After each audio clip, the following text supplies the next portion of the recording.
We need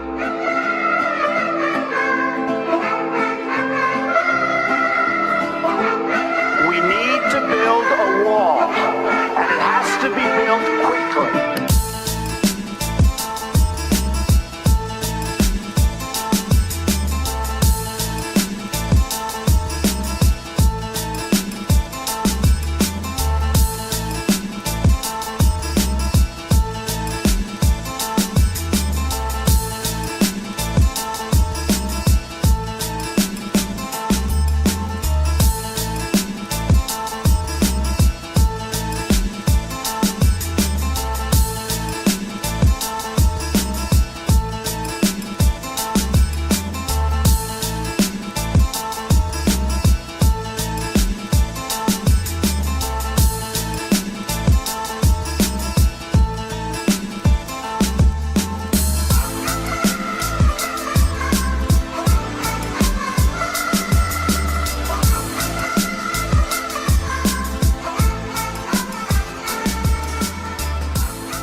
Good morning. It is 9:07 on Super Talk 99.7 WTN. My name is Chris Hand.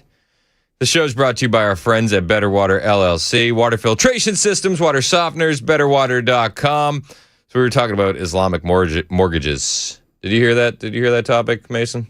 I did. So somebody was like, how do these companies make money?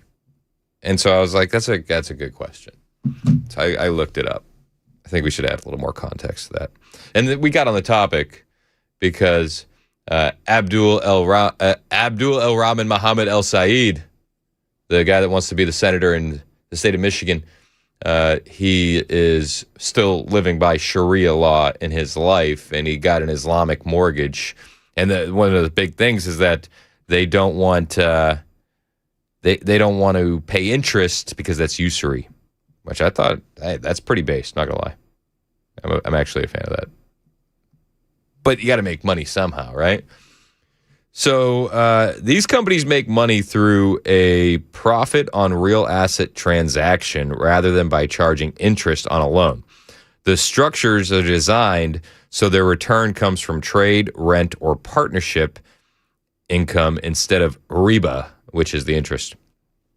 So for diminishing musharaka, Guidance Residential, which is the one that's in Murfreesboro, which we talked about, you and the company buy the house together as co-owners, and each month you pay two things: rent on the company's ownership share and an amount that gradually buys out the company's share. And as your percentage of ownership rises, the rent portion falls. The company's profit comes almost entirely from the rent it collects on its declining share of the property. It is not interest on money lent. It is rental income for the portion of the home it still owns. So it's interest with extra steps, right? That like many things in that religion, we're going to do it anyway, but we're going to do it differently. So that way we can skirt what God says. Is that, right? Like the hubris of these people. Here's what I'm going to do. The book says no interest, right? That's direct from God. So I'm going to defy that with extra steps. Got it. That's interesting. Got a text here. Super intelligent AI. Its arrival in just a few years is expected to change our world. I'd love to hear this discussed. It's extremely dangerous. I feel like we've discussed AI a lot, right? We're often discussing AI. Not a fan, but I am. Like, so weird, right? Like, I'm not a fan of it in the terms of the Terminator, Skynet, technocratic, dystopian future that we have that's like evidently coming our way. But I am a fan of it as a force multiplier for what I do. I learn a lot of stuff on AI, man. I really do. Like for instance, I literally got the specifics on an Islamic mortgage.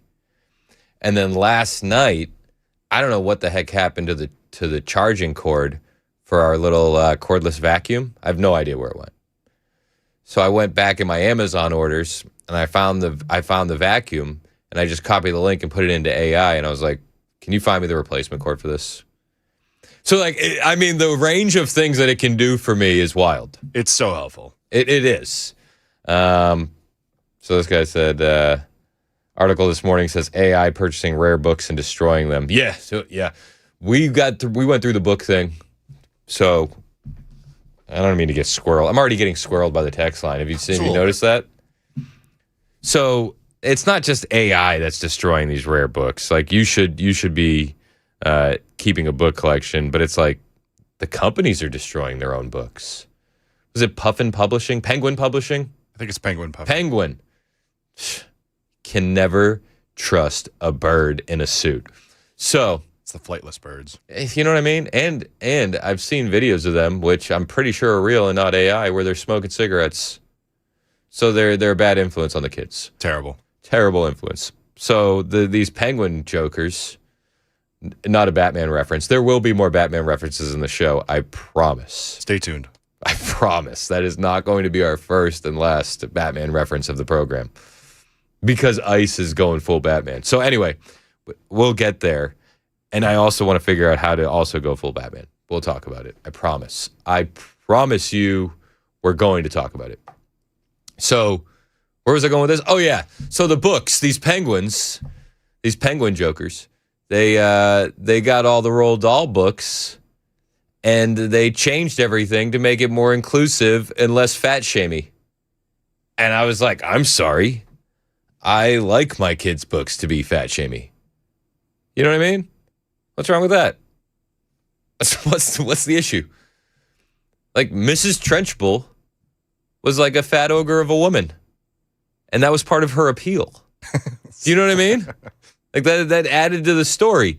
So they took all the Roald Dahl books, and then they started making them more inclusive and getting rid of all the language. They changed Roald Dahl's book. And poor Roald Dahl, he can't say a word about it. He's dead. So he's stuck with people like me, who I don't know if he would even agree with my political opinions. But like you're stuck with me defending you. And that's probably not a good thing for the Dahl family. So they changed all his books. Here's the thing though.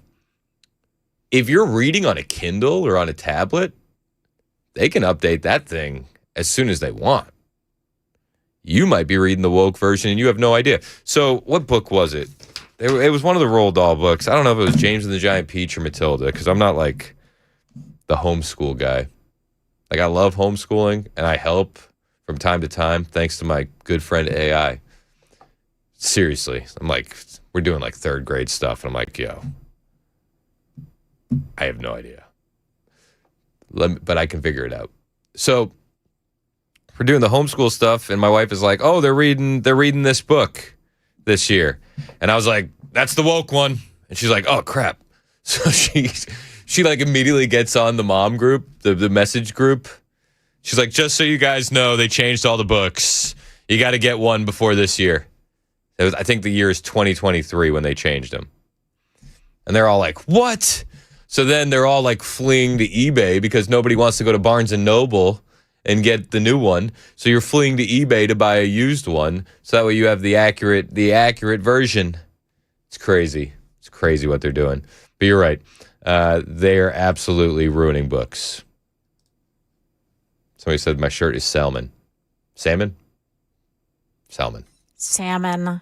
Gosh. Salmon. You're killing me, Smalls. I'm not a big fish guy. Mm-hmm. I can do fried clam strips at the beach. Wow. That's the good stuff. I'll go to the Outer Banks, and there's one spot, like, 'cause the Outer Banks is more for crab. Yeah. Like in North Carolina, but I don't like crab. It's gross. So I'm like, crap out of luck out there. But there's one spot, this is the name of the restaurant, Dirty Dick's Crab Shack. I didn't name it. I think they should clean it up, personally. It's just the name. It's just the name. So we go to Dirty Dick's, and Dirty Dick's has clam strips, and they literally we go like twice a year, maybe once a year. It all depends. And they're like, oh, it's the clam strip guy who's back, because I'm like, I just want clam strips. That's it. That's all I want. And they have to be fried? Yeah, they got to be fried. Of course. They got to be fried. Thinking. Yeah, you're from Jersey. Like you're gonna thumb your nose at me like you've never enjoyed fried clam strips. I love fried clams. Thank you. And the real kind, not the. I don't need the frozen ones. Like you better batter them in house. Yeah. Otherwise, it doesn't count. Clam strips are delicious. Now I'm hungry. We were talking about seafood last night. I was like, that's probably the only thing that I think is a ding against this state is the we're landlocked. the landlocked Yeah. status of it. That's it. And you get some good crawfish. You get some good catfish. Everything else, so you're like, nah, I don't trust it. That would be my one recommendation. If I was in charge of the state, get some ocean. that's Or a pipeline somehow. Mike said Captain D's has clam strips. No, it's not it. That ain't it, Chief. That ain't it. You got to get the real ones. Right. So by the time you transport them here, Yeah. they're no good. They've been frozen, and that's no. That ain't it. So, yeah, that would be my recommendation for Tennessee. How do we make it better? Get some ocean. I literally haven't even opened up my notes yet. I got so sidetracked talking about Islamic mortgages and Roald Dahl books. I've lost complete track of my first segment. We're already off the wheels. I did get a good Batman reference in though, so that's sick. Should we do the Batman stuff? You don't know how disjointed I am? I opened up the text line twice and I didn't open up my notes. Wow. I wonder why you got squirreled. I have no idea. So, Batman. Coming to a street corner near you. This may be one of the most heartwarming stories that you'll hear all day. And it's not just because you're going to be heated up by electric shock gloves if you're an illegal alien. That's not the only reason. I like that these guys are getting the tools that they need on the street. So here's the story, and it has been confirmed by Tom Homan that shock gloves are on the menu, boys. And I am... So, all right, so I don't know if you know this, but maybe I haven't said it this week, but my mother and father-in-law are in town. And I got excited at the dinner table last night when I saw this story pop up. I wasn't... Okay, let me rephrase. We weren't eating dinner. I was sitting down doing show prep at the dinner table. This is post dinner. So I'm sitting at the dinner table. I wouldn't do that. You're respectful. Yeah. So I'm sitting at the dinner table and I was like, yeah, let's go. And they're like, what? And I was like, ICE is getting shock gloves. My mother-in-law was like, oh no. And I was terrible. like, let me tell you why this is sick. Don't worry. I changed her opinion on it very, very quickly.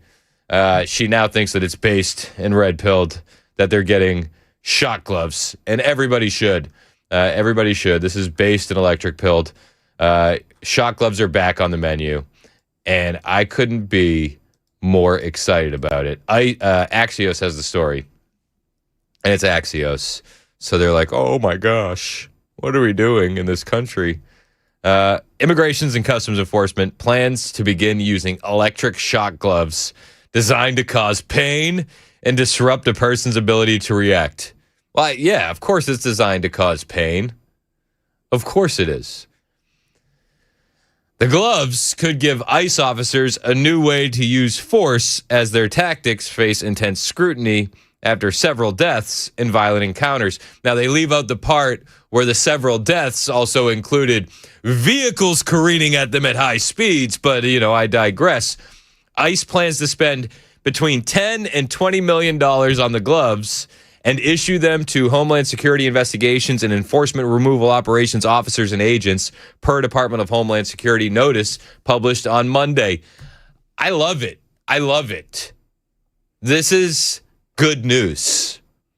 Not just for the ICE agents who want to make it home to their wife and kids, but also because every liberal in the continental United States today is melting down because they're shocked by the news. It's so Batman. I love it. I love it. It's good Batman. You know what I mean? Where I like Adam West. I do. But he never had the tools that Christian Bale had. No. So, and to be fair, if all things are equal, Christian Bale never had shark repellent spray. That's also fair. So there was different tools for different times. right? Christian Bale had to fly around with a bomb. Adam West could carry it. You know, and here's the thing. Every situation is going to require different tools, right? And this is the Batman analogy works here so perfectly. You know, in a simpler time, shark repellent spray was all these guys needed to carry. But it's we're past that now. we are. And everybody knows it. So shock gloves are back on the menu. And I want one. I don't know if you can buy them as a civilian, but I am going to be looking for them. These are CTG5 generated low output voltage emitters, or GLOVE as the acronym, which is sick. And it's produced by a Kentucky-based Compliant Technologies who declined to comment, which I was like, that's kind of weak.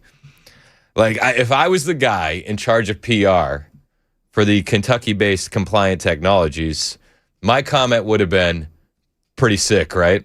Like that's all I would have said. Is it true that you're providing shock gloves to ICE? And I would have said, pretty sick, right? Pretty dope. Pretty dope. The device's user guide says it should not be used against verbal defiance or as a form of punishment. The manufacturer advises it against using it on the elderly, the children, pregnant women, and those with serious disabilities. Jen Rolnick-Borchetta, ASCLU's deputy director on policing, raised concerns about how immigrations could use the device. ICE spent the last year showing this country that they are willing to disregard the law and are too quick to use force, with devastating and at times fatal consequences for citizens and non-citizens alike. She noted officers could use the gloves to deliver shocks covertly, a recipe for more harm to the public and less accountability. The gloves are meant to stop detainees or subjects from performing coordinated muscle movement by causing pain through direct skin contact. Glove users must undergo training for certification every 2 years, according to the manufacturer's user manual. A DHS spokesperson said in a statement that officers are highly trained in de-escalation tactics and regularly receive ongoing use of force training. ICE is also going to expand its use of body cameras after the agency's fatal shootings and other use of force incidents, which is great. Every time that these leftists have pushed for more body cameras, it always vindicates the good guys. There's rarely a case where the body cameras really paint the picture the opposite way. But the Axios says zoom out. It's such liberal language. Zoom out. In the background, millions of people are living in immigration limbo, colliding with the reality of ramped up enforcement at airports, application interviews, and beyond. Yeah, that's true. ICE has been infused with billions from Republican lawmakers as the administration maintains lofty goals to remove unauthorized immigrants from the U.S. I don't want to stop at electric shock gloves. I think they need every tool that Batman had in his arsenal. Grappling hooks, smoke bombs, The Batmobile? batarangs. Yeah. Who says no? Who says no? Be kind of cool to see him gliding around the city with those capes. Be based. Be kind of cool. I like it. I'm very excited about it. Tom Homan is also very excited about it.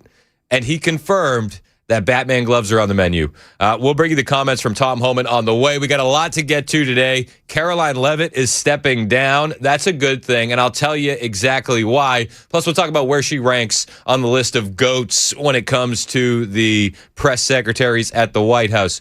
We also got some of the cringeworthiest video that you'll ever find from Abdul Rahman Mohammed El Said. That's it. I mentioned it earlier. I didn't think he should be near the Senate. Now I don't think he should be near a school.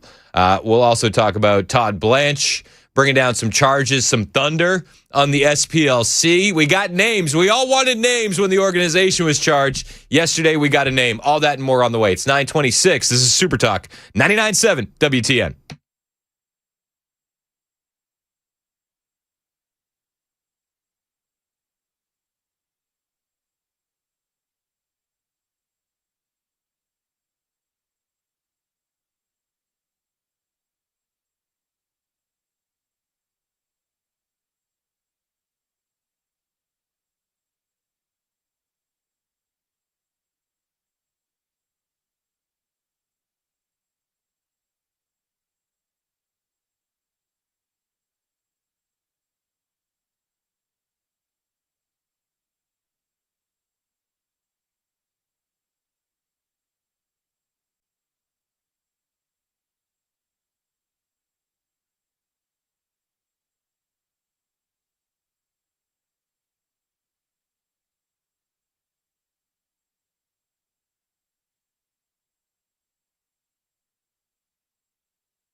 morning. It's 9:30. I'm Joan Jones with your top stories. Happening in the next half hour, the execution of Anthony Darrell Hines, the man convicted in the murder of Katherine Jenkins at a motel in Kingston Springs in 1985. He has been on death row for more than 40 years. The Tennessee Department of Corrections says they'll hold a press conference after the execution. We will monitor. The Trump administration has lost another legal effort to deport Kilmar Abrego Garcia, this time to Liberia. Abrego Garcia's lawyer, Simon Sandoval Moshenberg. A few months ago, the government filed a motion to essentially set aside that order, seeking permission to deport him to Liberia and to detain him in a detention center sort of while they were carrying that out. Judge Zenas was considering the motion, but apparently she wasn't going quite fast enough for the government. And before she even had the chance to rule on it, they took an appeal up to the Court of Appeals. And that is where they lost the case. So for now, that case is on hold until the government's next move.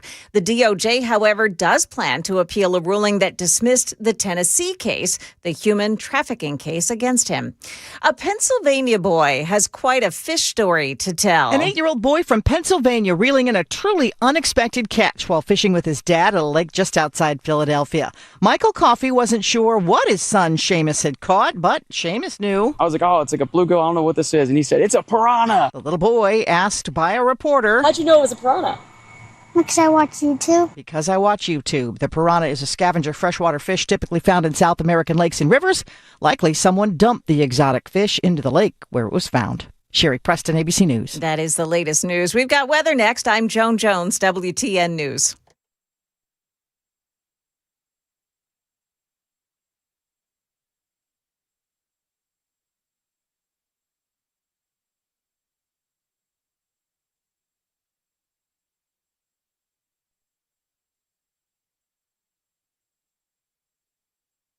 Hey, what's up? It's Chris Hand here for my friends at Busy Bee Plumbing, Heating, and Cooling. Kids are heading back to school. You got some time on your hands, so make sure your home is ready for anything. Right now, Busy Bee Plumbing, Heating, and Cooling is helping you save with their biggest back-to-school offers of the season. You can schedule some HVAC maintenance or complete any HVAC repair, and you'll get a free air dryer vent cleaning. That's an added safety and one less thing to do on your to-do list. And if you're thinking about a new system, maybe the heat went out right at the end of the winter, you need to get something new, and you've been kicking the can down the road because the AC was still working. Well, now's the time to do it. You purchase a high-efficiency HVAC unit, and you'll be entered to win Busy Bee's Healthy Hive giveaway, a $1,500 sponsorship for the local school of your choice. And if you get that Beehive Club membership or renew that Beehive Club membership, you'll be able to give one to a teacher, a faculty member, or a staff member of your school for free.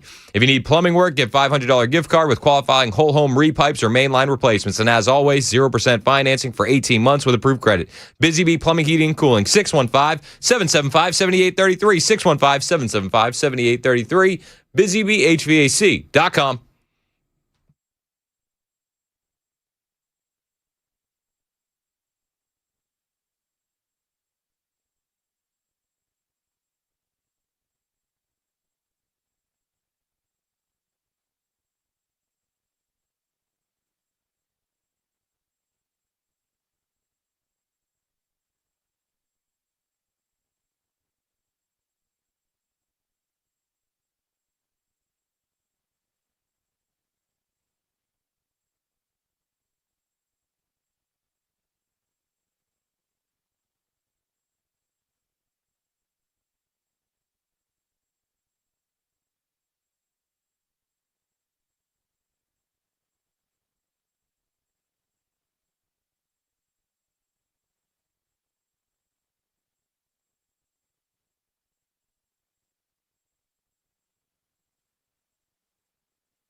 37 minutes past the hour. Super Talk 99.7 WTN. My name is Chris Hand. The show is brought to you by Better Water LLC. Water filtration systems, water softeners, betterwater.com. You can listen to the show on all the apps. iHeartRadio, TuneIn, the 99.7 WTN app. You can listen on the FM dial, Radio Classic. You can watch us as well on YouTube and Rumble. Hit like, hit subscribe, share the show with your friends. We appreciate you doing so. And if you missed it a little, you miss a lot. Podcasts are always available on Apple and I believe it's pronounced Spotify. That's what the kids are calling it. Spodiffy? Spediffy. Spodiffy? Spediffy. We're on Spediffy. So we appreciate you listening to the show wherever you listen to the show. There's a debate raging on the super text line. I'm under the impression that Ice was inspired by Batman. Oh, yeah? Just a little bit? Other individuals are telling me that they were inspired by Spider-Man. And I would just like to point out, Ice is not getting web slingers. No. They're getting electric shock gloves. I don't think I hear him quipping very often. I would also like to make a formal position of this show. Okay. Batman is better than Spider-Man, and he always will be. And he's wrong, and it's okay. Batman is the greatest superhero of all time, and he always will be. And I hear other shows pushing falsehoods, like Batman is not a good superhero, and you need to push that notion away from you.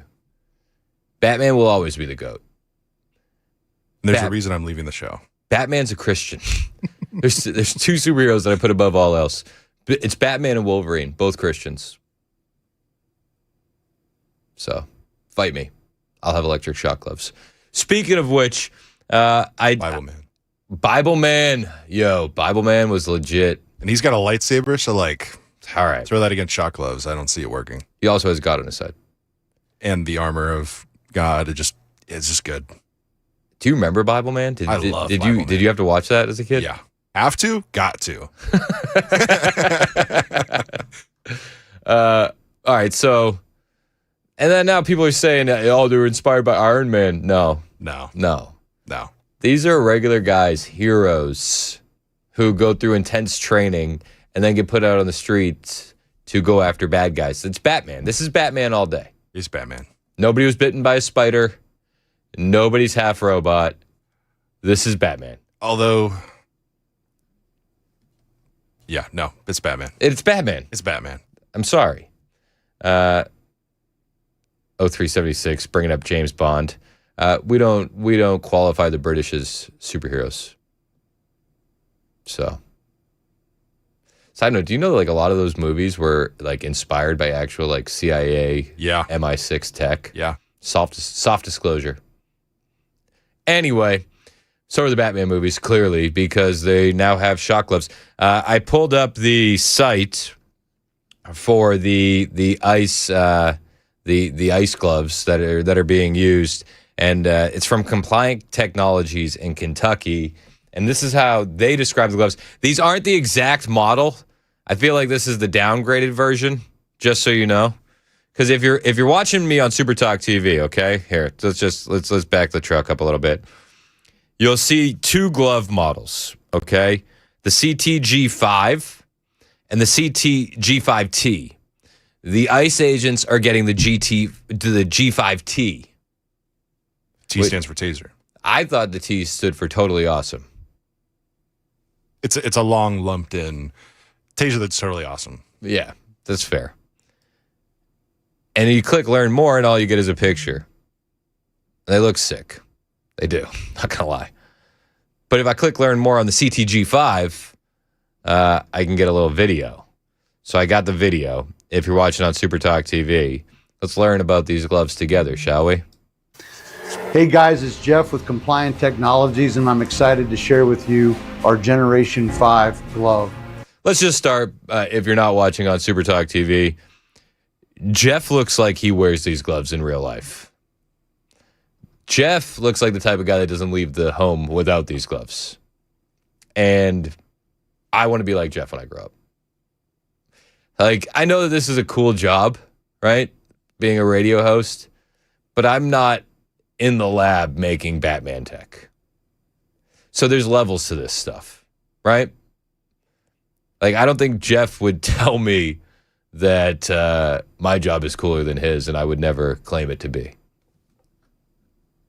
Back to Jeff. This is our latest addition to the CD3 family of technologies.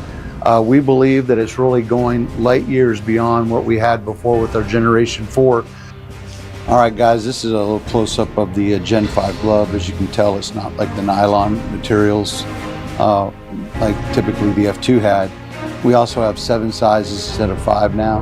I love the music behind with it, the too. microprocessor, the G5 microprocessor, it's not an SD card. You're just going to be able to download directly from the computer or the microprocessor itself. Same in my interview position. I'm able to activate the tool 1 second on. I can use my body, the individual's body, so on and so forth. And now these gloves are live. Still great for weapons transition, weapons retention, and elimination of weapons confusion. Some of the updates we had is the fact that we can use smart devices on the fingertips with our glove now. We can also have this more resilient woven conductive material instead of it printed onto a polyester. And then we also have the standby mode, which is a double tap on the switch, just like a lot of body cameras are activated. This glove is now on standby, which means it won't stimulate, but I can go ahead and double tap it real quick. I'm now back in regular mode, doing my tap test. I can tell you that this glove is ready to rock and roll. This is just one of the exciting things with our new light sound shield and our new single frequency and multi-frequency E-bands that are really changing with new generation products for CD3. It's sick. This is the sickest stuff I've ever seen. I'm here for it. Somebody said, "Don't glove me, bro." And then another person said, "These gloves ain't gonna do ish." I don't know. I would say fight an ICE agent then. I don't want to fight an ICE agent, especially when they have Batman tech. We need more Batman tech. A lot of people weighing in. They're talking about some superheroes are better. Superman has the edge. All of this stuff is ridiculous. Batman's beaten Superman so many times. He beats him with his mind. Another guy was like, "Oh, Batman lived off his dad's money and he couldn't make it back himself. Tony Stark is a genius." It's like, dude, get out of here.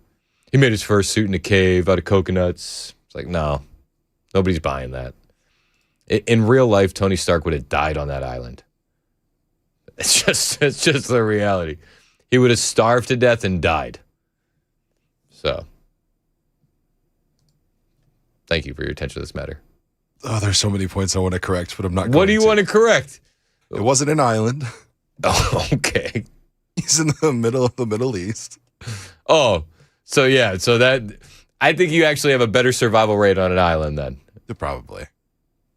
And he made his shell. He made his suit out of the coconuts. Is that the other point you want to refute?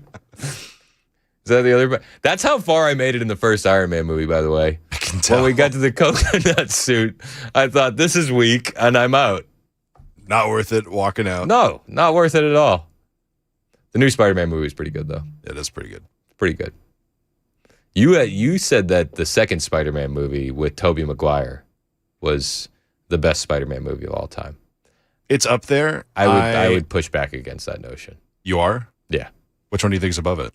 The latest one. The new one? And I think it's because of the Punisher, if I'm being honest with you. That's fair. He was really good in that. I love their Punisher. dynamic in the movie. Punisher was sick. Another guy said Ice is inspired by the Punisher. I don't know if that's an ice that I want. I do. I like my Ice. Gloves. I would say gloves off, but it's probably more appropriate gloves. today to say gloves on. You know, Shocking. if you're gonna wear gloves, wear electroshock gloves. Again, this is not a rumor. This is not a myth. They're literally going to spend $20 million on Batman gloves for all of the ICE agents, and Tom Homan himself confirmed it. Go from 0 to 100, right? And first thing you go for is lethal force. So, we have OC spray, we have tasers, So the glove is, the latest thing they're looking at to help in situations. You've seen the videos in the past year and a half, the fights on the street where officers are overwhelmed. This would be a tool they can use to make someone compliant.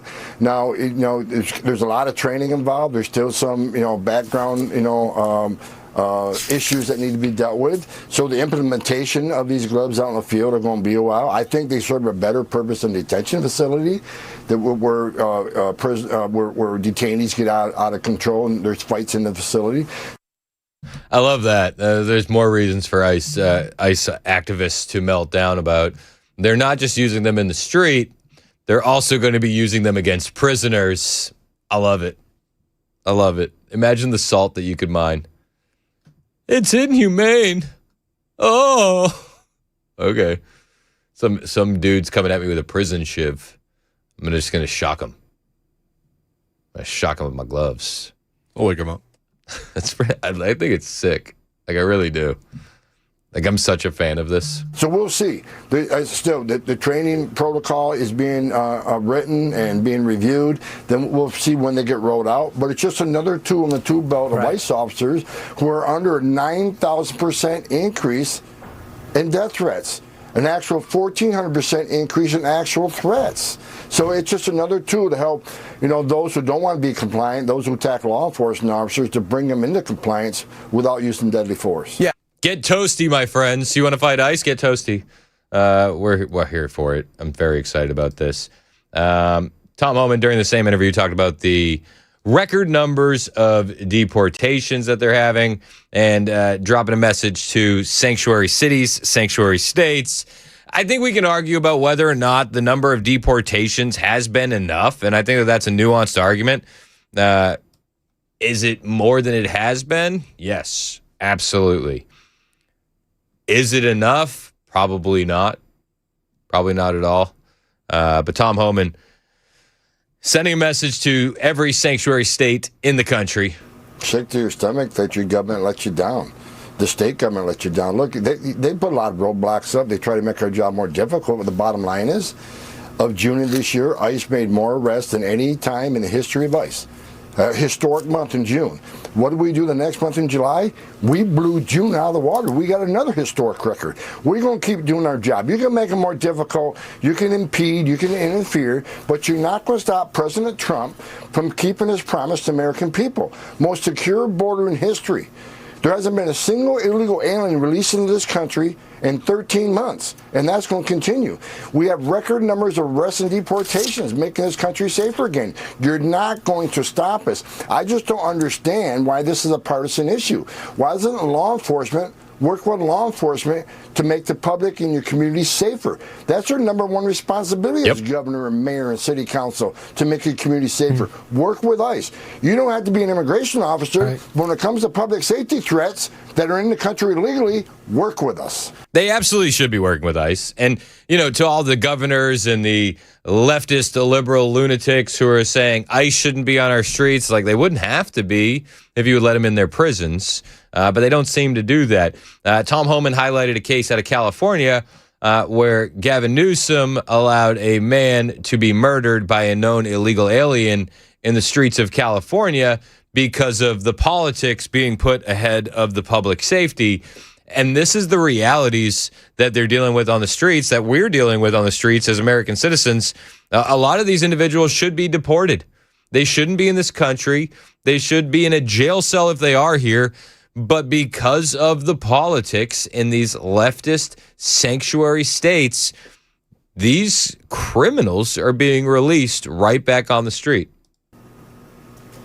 And look, and there is no reason for it. I mean, the bottom line is, you're right. It's just it's politics, the sanctuary jurisdiction. And over a decade, I can't think of the hundreds of cases like this has happened. It's just one case after another after another. We'll talk about this today and tomorrow.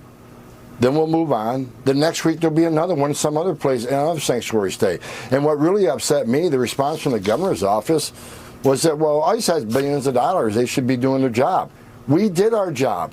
We located this person in their facility. We did an investigation, found out he is illegally in the United States. He has a criminal history. He is deportable. So we issued a detainer, asking them to notify us before they release them. Now, I don't care about sanctuary policies. All they said, we can't honor detainers. We don't think they're legal. There's nothing illegal. There's nothing against the sanctuary law in California for a deputy to just pick the phone up and say that, hey, this guy's being released in an hour. You don't have to hold him 1 minute longer than you would normally hold them. Just call us before we release them. It's common sense. So this person's dead because Governor Newsom and the state of California puts politics, hatred of President Trump over public safety. The person that's dead is a California retiree, a father, and he's not going to live the rest of his days like he should have because of the failed politics of California. So this individual had been arrested for burglary charges, okay? He was on pretrial release for burglary charges. This is after ICE had located the Venezuelan suspect, confirmed his illegal status and criminal history, and issued a detainer for notification before release. But California authorities didn't comply. So then he was released from jail 1 day before the stabbing, and it's like none of this should have happened. None of this should have happened at all. Now somebody's dad is dead. But people will melt down over the gloves. That you won't hear a whimper about the story of the California father who was murdered because of bad politics, but you will hear a lot of crying, a lot of hemming and hawing over Batman gloves. Right? Like, which is worse? A non-lethal glove or the fact that somebody lost their dad because California didn't do its job and work with ICE? I'll take the latter every single time. It's 9:54. This is Super Talk 99.7 WTN.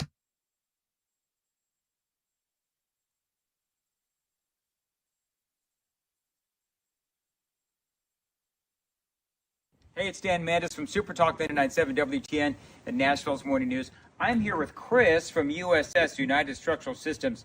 He's checking out my basement, my foundation, my crawl space to see if there's anything wrong. Fingers crossed.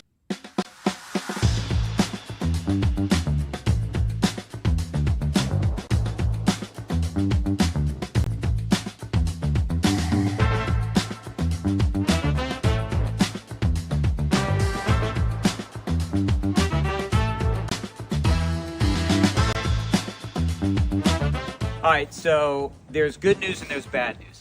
The bad news is we found some cracks in my basement wall. The good news, I've got Chris here who's going to walk me through the next steps.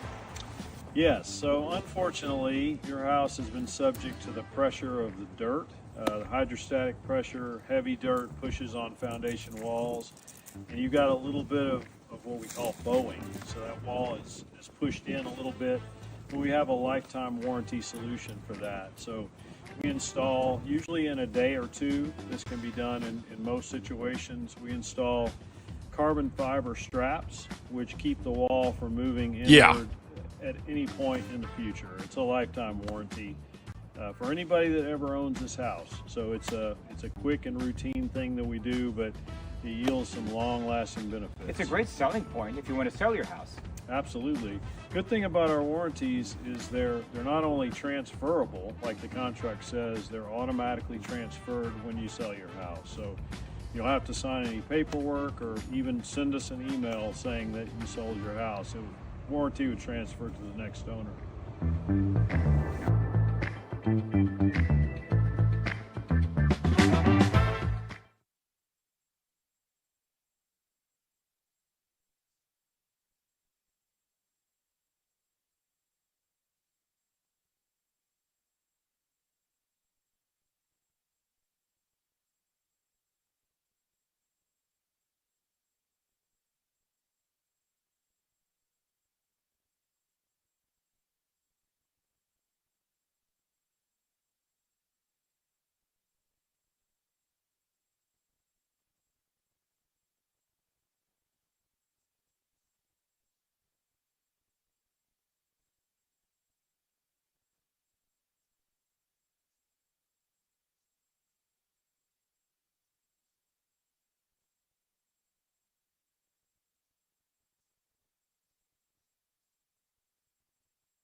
Good morning, 10 o'clock. I'm Joan Jones with your top stories. Got your forecast coming up in 5. The execution of Daryl Hines is set to take place at this hour at Riverbend Maximum Security Prison in Nashville. It's been more than 40 years since he stabbed Karoline Jenkins to death at a Kingston Springs motel. Earlier this week, Governor Bill Lee declined Hines' request for clemency. Last night, Hines chose a final meal that included fried chicken and mashed potatoes. There are 3 executions set for today. The others are in Alabama and Oklahoma. Nearly a dozen people have been arrested in a marriage scam, and it's one of the biggest in U.S. history. Prosecutors in New York say the ring arranged hundreds of sham marriages, pairing Chinese nationals seeking green cards with American citizens willing to marry them on paper for a price. The foreign nationals paid as much as $100,000 each, and the Americans were allegedly paid $30,000 to say, "I do." According to the indictment, some of the fake weddings were held at restaurants where the couples changed into traditional Chinese wedding attire to make the ceremonies look real. That's ABC's Sophie Flay reporting. Tyler Robinson's lawyers are asking a Utah judge to take the death penalty off the table. They argue that prosecutors haven't shown that Robinson's shot at Charlie Kirk created a high probability of death for anyone else in the crowd. Prosecutors arguing that the crowd setting put others at risk. Robinson's lawyers, however, say he hit his intended target. D.C. Blocks is suing Nashville, saying it's moving to stop the data center project next to the zoo, despite Metro's own zoning office giving its approval. Here's News 2's Jaxie Pigeon. The company says its permits were filed and signed off on before Metro's new rules kicked in. But Metro passed a moratorium in July, and according to this lawsuit, is still applying it to this project, despite Metro's own legal team saying vested projects should not be affected. The complaint states that a council member who sponsored the moratorium publicly said she was, quote, doing everything I can legislatively and otherwise to prevent this project from coming to fruition. D.C. Blocks paid $23 million for that property that is now the subject of eminent domain. Well, just in case you thought that Miss Rachel was just a YouTube kid star, her latest effort is promoting reparations over slavery and Jim Crow laws. In an Instagram post, Rachel Accurso, that's her real name, quotes from a racial essay calling for the need to reckon with America's history of slavery. Breitbart points out that last month, Miss Rachel encouraged her millions of followers on Instagram to vote for Denver congressional candidate Malat Kiros, who has said that 9/11 was inevitable. That's the latest news. Weather's next. I'm Joan Jones, WTN News.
It's 10:06 on Super Talk 99.7 WTN. My name is Chris Hand. The show is brought to you by Better Water LLC, water filtration systems, water softeners, betterwater.com.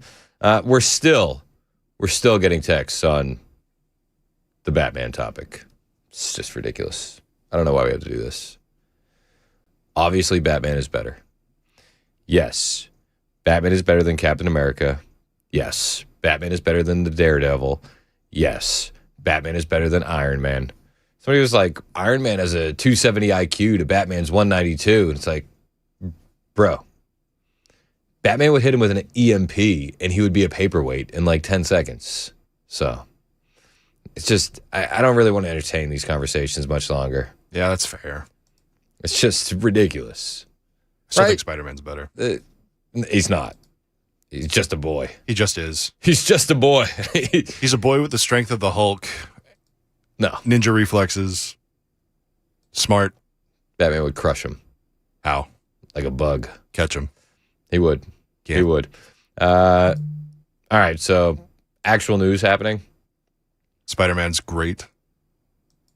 Sorry, go ahead. I didn't say he wasn't great. I just said there's no chance he would beat Batman. And you can live in that false theory. It's okay.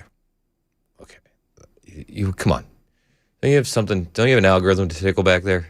I'm trying. The movie's popular right now. The more I say Spider-Man, hopefully the more it draws. Well, you titled the episode and you led with Batman because you know that was a good lead. Well, we were talking Bat Tech. I mean, I can't not. Oh, there's no spider tech that we could have. I don't think. Again, like you said, they're not using web slingers. No taser webs. It would be sick if they had those, though. It would be dope. If they could just shoot nets. Imagine everybody got so mad that Ice used Spider-Man in the Instagram. Did you see that? Yeah. People were like salty. Like I saw a grown man who's like 42. He's like, Spider-Man would never help Ice. And I'm like, dude, cry. Like it's a meme, dog.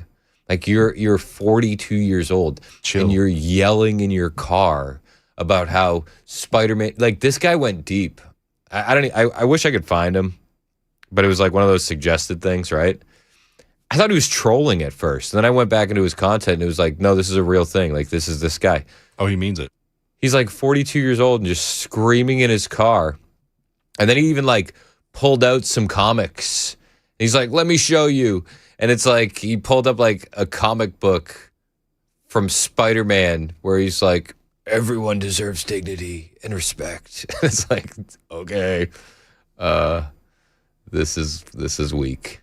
Okay, boomer. Yeah, like what are we doing here, dude? Like, go have a family. You know what I mean? You're just yelling in your car. So weird. Like, and if Ice makes you that upset, you could just like turn off Instagram. You don't have to follow them. I thought the Spider-Man Ice post was sick, though. They should get web slingers. People would be happy. Hey, we got an arrest from the SPLC investigation. Executive Heidi Barrich has been officially arrested. The indictment was unsealed. Here's how Fox News reported it. Fox News alert breaking moments ago. Fox News confirming the arrest of former Southern Poverty Law Center executive Heidi Barrich. Sources say she is accused of overseeing secret payments to informants. Attorney General Todd Blanche referenced the case last hour. As alleged in the indictment, this individual participated in the scheme as alleged. I believe she was part of the effort to open bank accounts in completely fictitious companies' names and make payments to individuals for reasons that were not that were not accurate as described. But I don't have. I think the indictment was unsealed this morning. I believe it was unsealed this morning. I think the arrest was this morning. The New York Post reports that Barrich funneled $1.2 million in SPLC donor money to an informant in a white supremacist group. You want to know something funny? She was sleeping with the dude too. Yep, they were canoodling. They were bumping the uglies, kids. That's what they were doing. Former Southern Poverty Law Center, this from Breitbart, Chief Financial Officer Heidi Barrich was arrested in California and charged in the Justice Department's case allegedly that she used the organization to secretly use donor money to pay informants inside white supremacist groups. Byrick, who previously led SPLC efforts to monitor organizations it identified as extremist or white supremacists, was charged in a superseding indictment with wire fraud conspiracy to submit false statements to a federally insured bank, and conspiracy to conceal money laundering. That was according to CNN. Prosecutors allege Byrick, I feel like Barrich sounds better, Byrick, helped oversee the use of donor funds to compensate sources operating inside extremist organizations. She also, it's also alleged that she shared a bank account with one of those sources while the two were in a romantic relationship. Keep your enemies close, they say. Keep them very, very close. Close enough to cuddle. I don't know. Did you see the picture of this lady on Super Talk TV? I don't care how much money she's funneling to my hate group. I'm not doing that. She looks frustrated. She doesn't look like she would be a joy to be around. Prosecutors allege that Byrick helped oversee the use of donor funds to compensate sources operating inside extremist organizations, and she was sleeping with one of the dudes. They said, I believe she was part of the effort to open bank accounts in completely fictitious companies' names and make payments to individuals for reasons that were not accurate, as described, Attorney General Todd Blanche said at a Wednesday news conference. This is exactly what we said would happen in a case like this, which is that our investigators and the U.S. attorneys and agents working the case will keep working on it even after the initial indictment. CNN sought for comment from both of them. They didn't get it. Byrick's charges stems from the Justice Department's larger case, alleging that the SPLC donor money was used for payments that donors were not told about, and that some of the transactions were routed through shell companies. Back in 2016, this is just 10 years ago, she was bragging to PBS that she was taking the money away from hate groups. And it's funny how the tables, they do be turning. By taking their money away, they can't function anymore. And that was successful? Yes, every single one of them has been successful. Obviously, when these groups don't have money, that means there's less violence that they can perpetrate. You know, the whole idea is to not allow them to function. So we give them more money. Also, a fun fact, that's a clip from PBS. And if you're watching all these hate groups, right, there's like one white dude yelling, and it says Proud Brother, and like, yeah, maybe he's a white supremacist. But then they show another guy, and the back of his shirt says Death to Islamic Terrorists. Is that just like something only white supremacists say? Is that hateful to want terrorists to die? I thought that was like I thought that was a positive message. Wanting Islamic terrorists to not be on the earth and able to terrorize. Apparently not. Not according to PBS. That was from 2016. Everything was scary. Everything was racist in 2016. You know it. I know it. This is crazy. So she was swearing up and down on PBS that these groups aren't even functioning anymore because we've cut off the money. By taking their money away, they can't function anymore. Yeah. Except she was working on getting down with the function. You know what I mean? Yuck. The SPLC has disputed prosecutors' characterization of the arrangement, arguing that the payments were part of a long-running informant program used to collect intelligence on groups it classifies as hate groups. Its attorneys have also said law enforcement agencies have previously made use of information obtained through SPLC sources. The indictment further alleges that Byrick was romantically involved with a source who infiltrated a white supremacist organization and stole documents for the SPLC. Prosecutors say the source was paid more than $1 million by the SPLC in 2007. They also allege that Byrick and the source shared a bank account containing $140,000 from those same payments. Breitbart. So she wasn't just funding the white supremacists; she was funding her lifestyle and donuts. I would imagine lots of donuts and tasty cakes.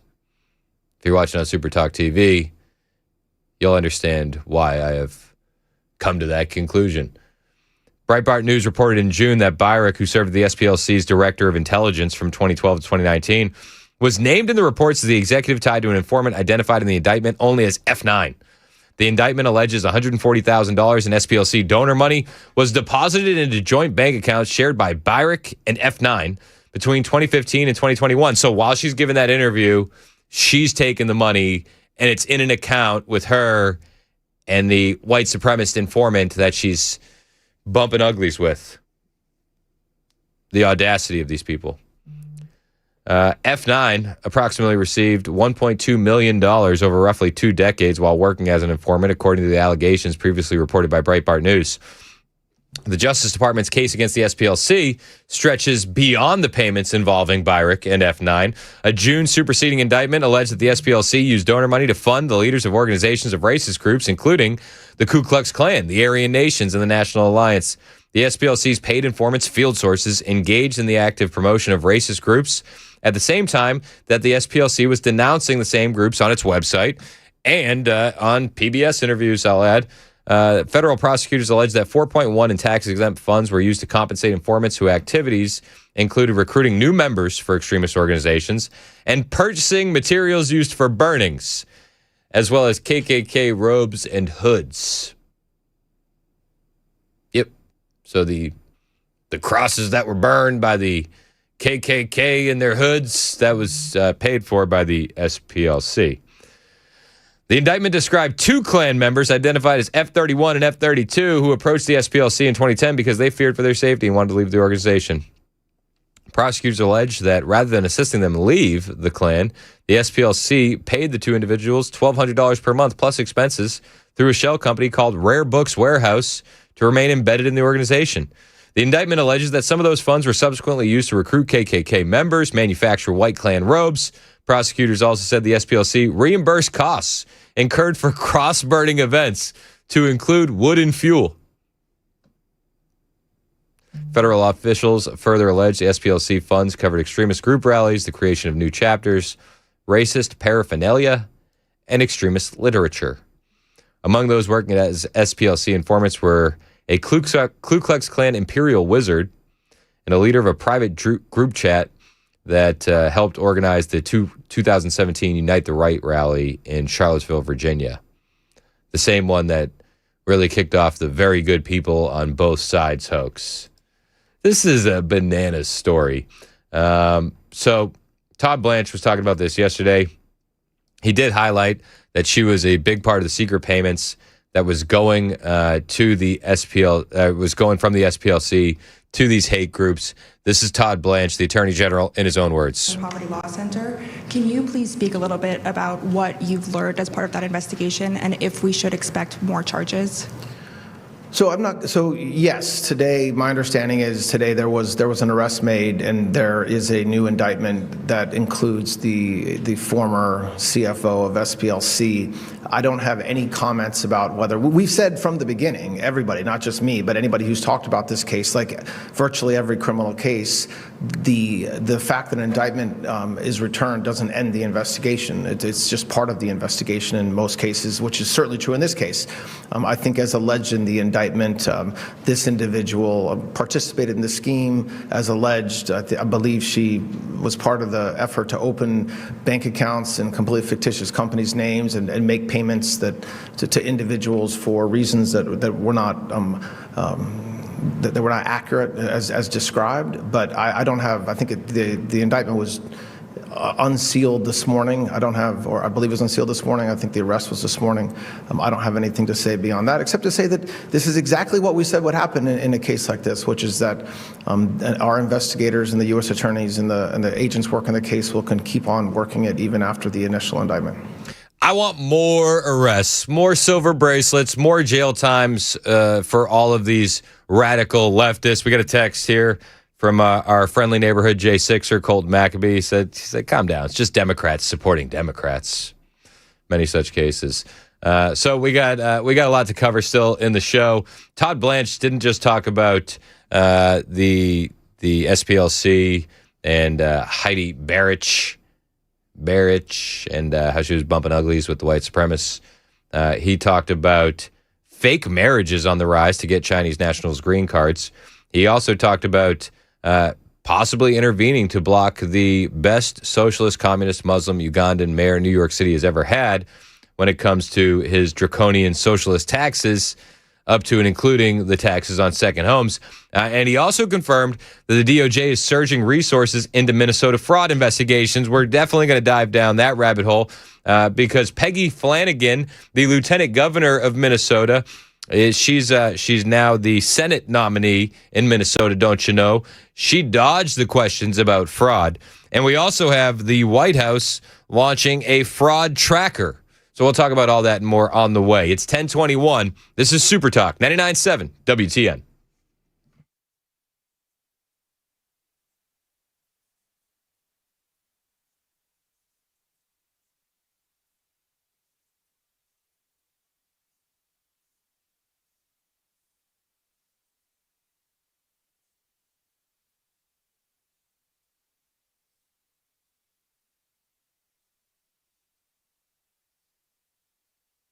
Hey, what's up? It's Chris Hand here from my friends at Better Water LLC. And if you need some better water at your home, or you want to know if you do or don't, you got to talk to Better Water. For starters, they'll test your water for free. And you might be thinking, well, I got well water, I'm good. Or I'm on city water, I got nothing to worry about. You know what? The guys at Better Water have horror stories about both of those sources of water coming into your home. You're making coffee with the water. You're bathing in that water. You're bathing your kids, your grandkids in that water. Get it tested. They'll test it for free.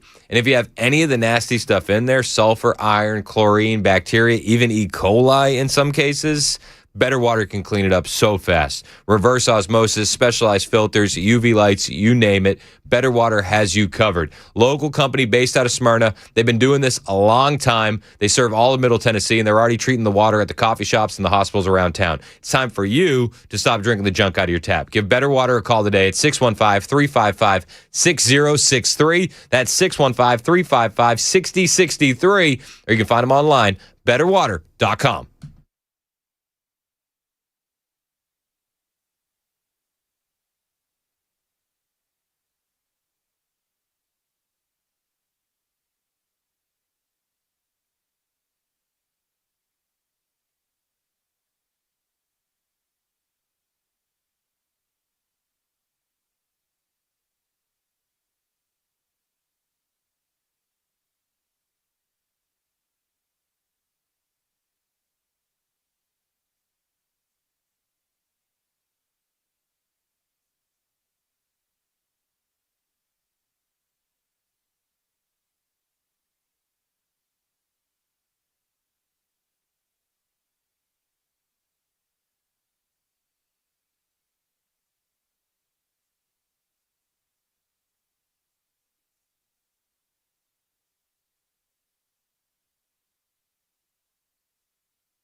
That's Joan Jones in the newsroom. It's 1025, Super Talk 99.7 WTN. My name is Chris Hand. The show is brought to you by Better Water LLC. People are trying to debunk the superhero discussion using AI. Like, what? This guy said, and here's the thing. This is like AI is trash. This is when AI is trash. So this guy was like, he said, this is what ChatGPT said about superheroes. Okay. If we're talking Marvel and DC superheroes at their peak, and it's a straight up fight with no prep time, they had to add that in, right? Like Batman's not going to plan. Yeah. You know what I mean? Like Batman always has a plan. Batman has a plan for everybody, including his friends. Yeah.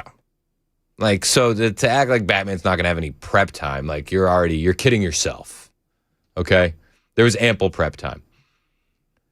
Said the one above all is Marvel. Are we talking Captain Marvel? Then the Presence from DC, Lucifer Morningstar from DC. Essentially, it's a bunch of superheroes that we don't really know about, and then it leans in on Dr. Manhattan from The Watchmen, and then Superman rounding out the top 10. Thanos and Darkseid's on it. Like, I'm not playing games with this stuff. Batman would beat them all, and everybody knows it. Seriously. All right, so let's get back to Todd Blanche. Somebody on the text line said our real life Commissioner Gordon. Yep, based in Gordon-Pilled. Todd Should Blanche. he grow a mustache? He should grow a mustache. Like a big Tom Selleck. I mean, Jim Gordon. Yeah, like he's got the real estate for it. Are you looking on Super Talk TV? Yeah. He absolutely has the real estate for a legit mustache. He could do it. Do you think that he would be taken more serious with a mustache? I do. If he keeps it trimmed and proper, I think he'd be good. It would have to be the Selleck. Yeah. It couldn't get sloppy. Can't be like a pencil. We're not talking Bolton mustache. No. No. I think he could pull it off. All right, what was I talking about? Oh, yeah, Commissioner Gordon, Todd Blanche. He did confirm yesterday that they're arresting suspects carrying out fake marriages to get Chinese nationals green cards. Dan Mandis was all about this morning. Did you hear that? Shocker. He was like, he needs a new retaining wall.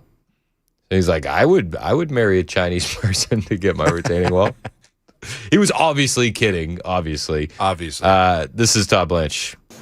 Some of the charged defendants acted as facilitators who orchestrated the marriage fraud scheme, pairing foreign nationals seeking immigration status with United States citizens willing to participate and engage in a sham marriage. The feds nabbed 11 suspects accused of operating a decade-long, multi-million-dollar marriage fraud scheme that resulted in around 1,000 sham weddings between primarily Chinese nationals and U.S. citizens for the sole purpose of getting these Asians green cards, reports the New York Post.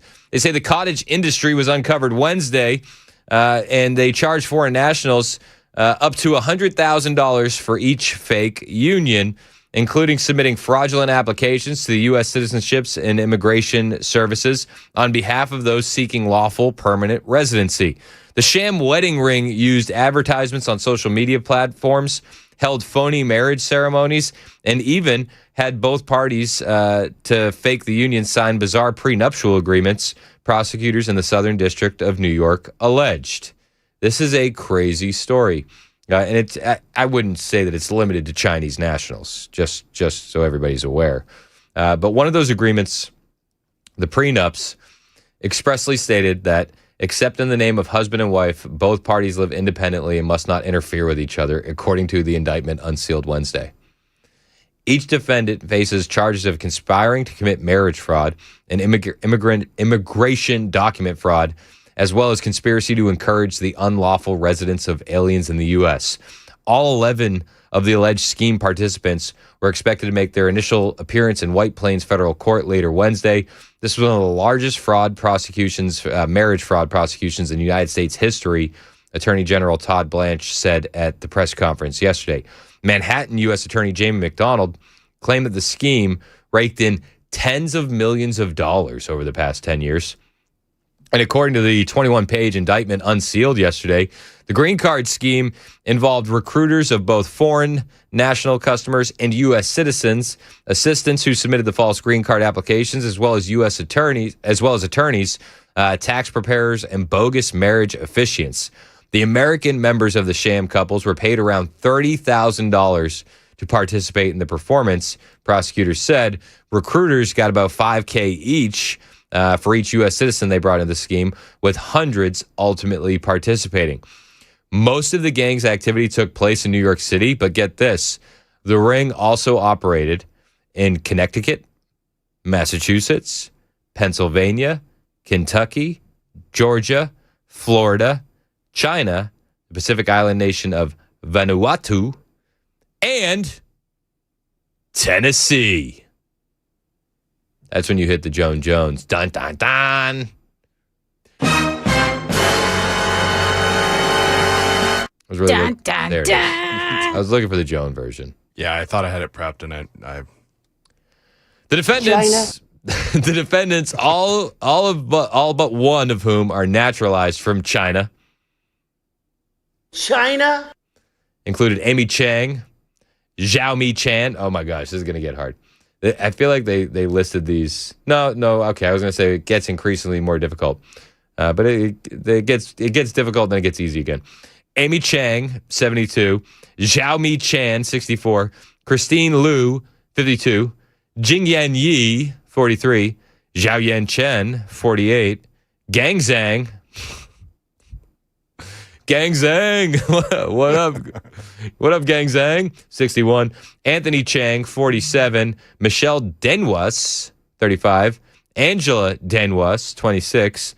Sigrid Centino, 32. And Erica Johnson, 43. What? The whitest name. I know. That's why I was like, it looked like the list was going to get harder for me to pronounce. And then I saw Erica Johnson at the end. I was like, oh, all right, at least I can end strong. And Erica Johnson. John Smith. It's 10:32. Super Talk 99.7 WTN. China.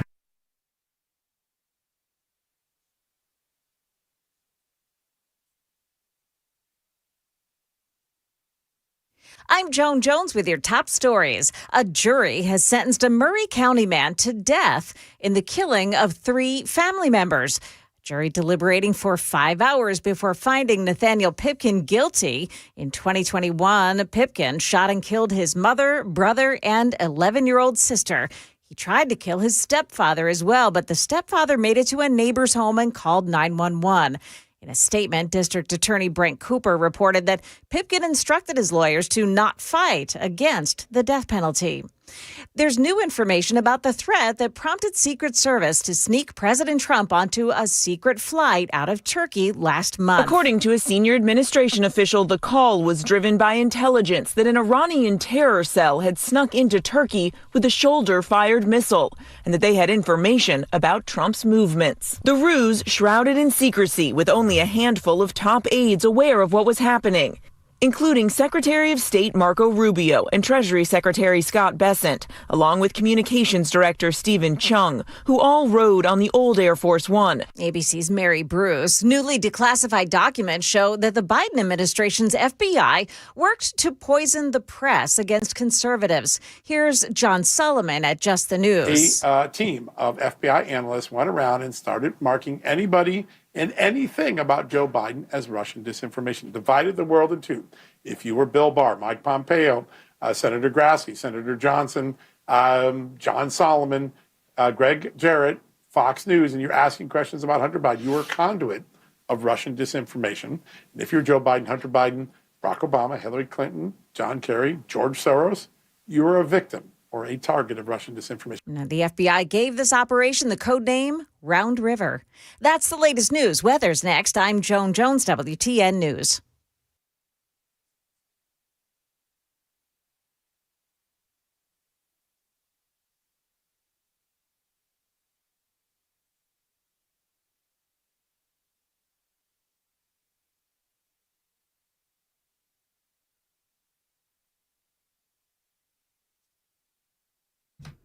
I don't know how I follow that music. Like, I have to do a live read, and I have to follow the pump up the volume guy. Listen, I'll time it out. It just pump up the security with my guy Aaron Parker over at Parker Saves and Vaults. I'm going to get the angry text from Aaron. He's like, please don't say pump up the security anymore. Please don't. Okay, I won't. But seriously, take a second and look around your house today and think about your valuables, the things that you hold near and dear to your heart. Maybe you got a collection of firearms. Maybe it's jewelry. Maybe it's a guitar collection. Maybe it's precious metals. Maybe it's just the family heirlooms. But everybody has those things, and we know what they are, the things that we wouldn't want to lose, the things that are irreplaceable to ourselves, our family. But imagine if you experienced a fire or burglary and you lost all or even some of those things. Not going to feel good. And a lot of people have experienced that feeling firsthand, fire or theft, and it's not fun. But if you could make a phone call today, you could remedy that. You never have to worry about that feeling coming to your home. That call is to Parker Safes and Vaults, and they've been helping people protect what they treasure for close to 20 years. You make one call, and the experts at Parker Safes will help you choose the right safe for your budget and your needs. They'll deliver it and install it themselves. This is a company that doesn't hate you. It's veteran-owned, family-run, and a Christian business that's been helping people just like you since 2009 with their security and protection needs. They only sell serious safes, no filing cabinets in stock. Brands like Liberty, American Security, Rhino, Graph Under, and more. And they specialize in the right safe for the right customer. Hundreds of 5-star reviews. These are the people I trust. I have a safe from Aaron and Parker Safes and Vaults. You should have a safe from Parker Safes and Vaults as well. So make the phone call today and get it done. 931-842-6445. 931-842-6445.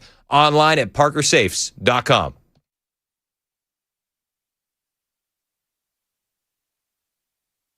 The guaranteed offer is the simplest, least stressful way to sell your home. You go to our website, you fill out a quick form, we set an appointment, we bring you an all-cash offer. Literally, there's no lockbox on the front of your house, there's no showings, we pay all cash, we close in as little as 21 days, stress-free. We've helped thousands of homeowners just like you sell your home the hassle-free way with the guaranteed offer from Mark Spain Real Estate. Hey, this is Pastor Al, and join us on Super Talk 99.7, Sunday evenings from 7 to 8. We're going to look at the news from a biblical perspective. Elon Musk's privately funded tunnel from downtown BNA. The most cutting-edge transit systems in the world. They call it the Music City Loop. We call it the BNA hole.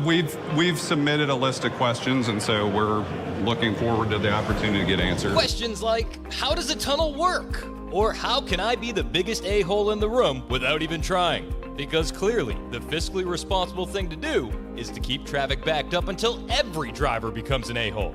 The BNA hole. Zero cost to the taxpayers, and that's the real problem for the left. I kind of think that's on brand. Not enough opportunity to play tax collector a-hole. The BNA hole, where progress goes to upset liberals.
It's 1040 on Super Talk 99.7 WTN. My name is Chris Hand.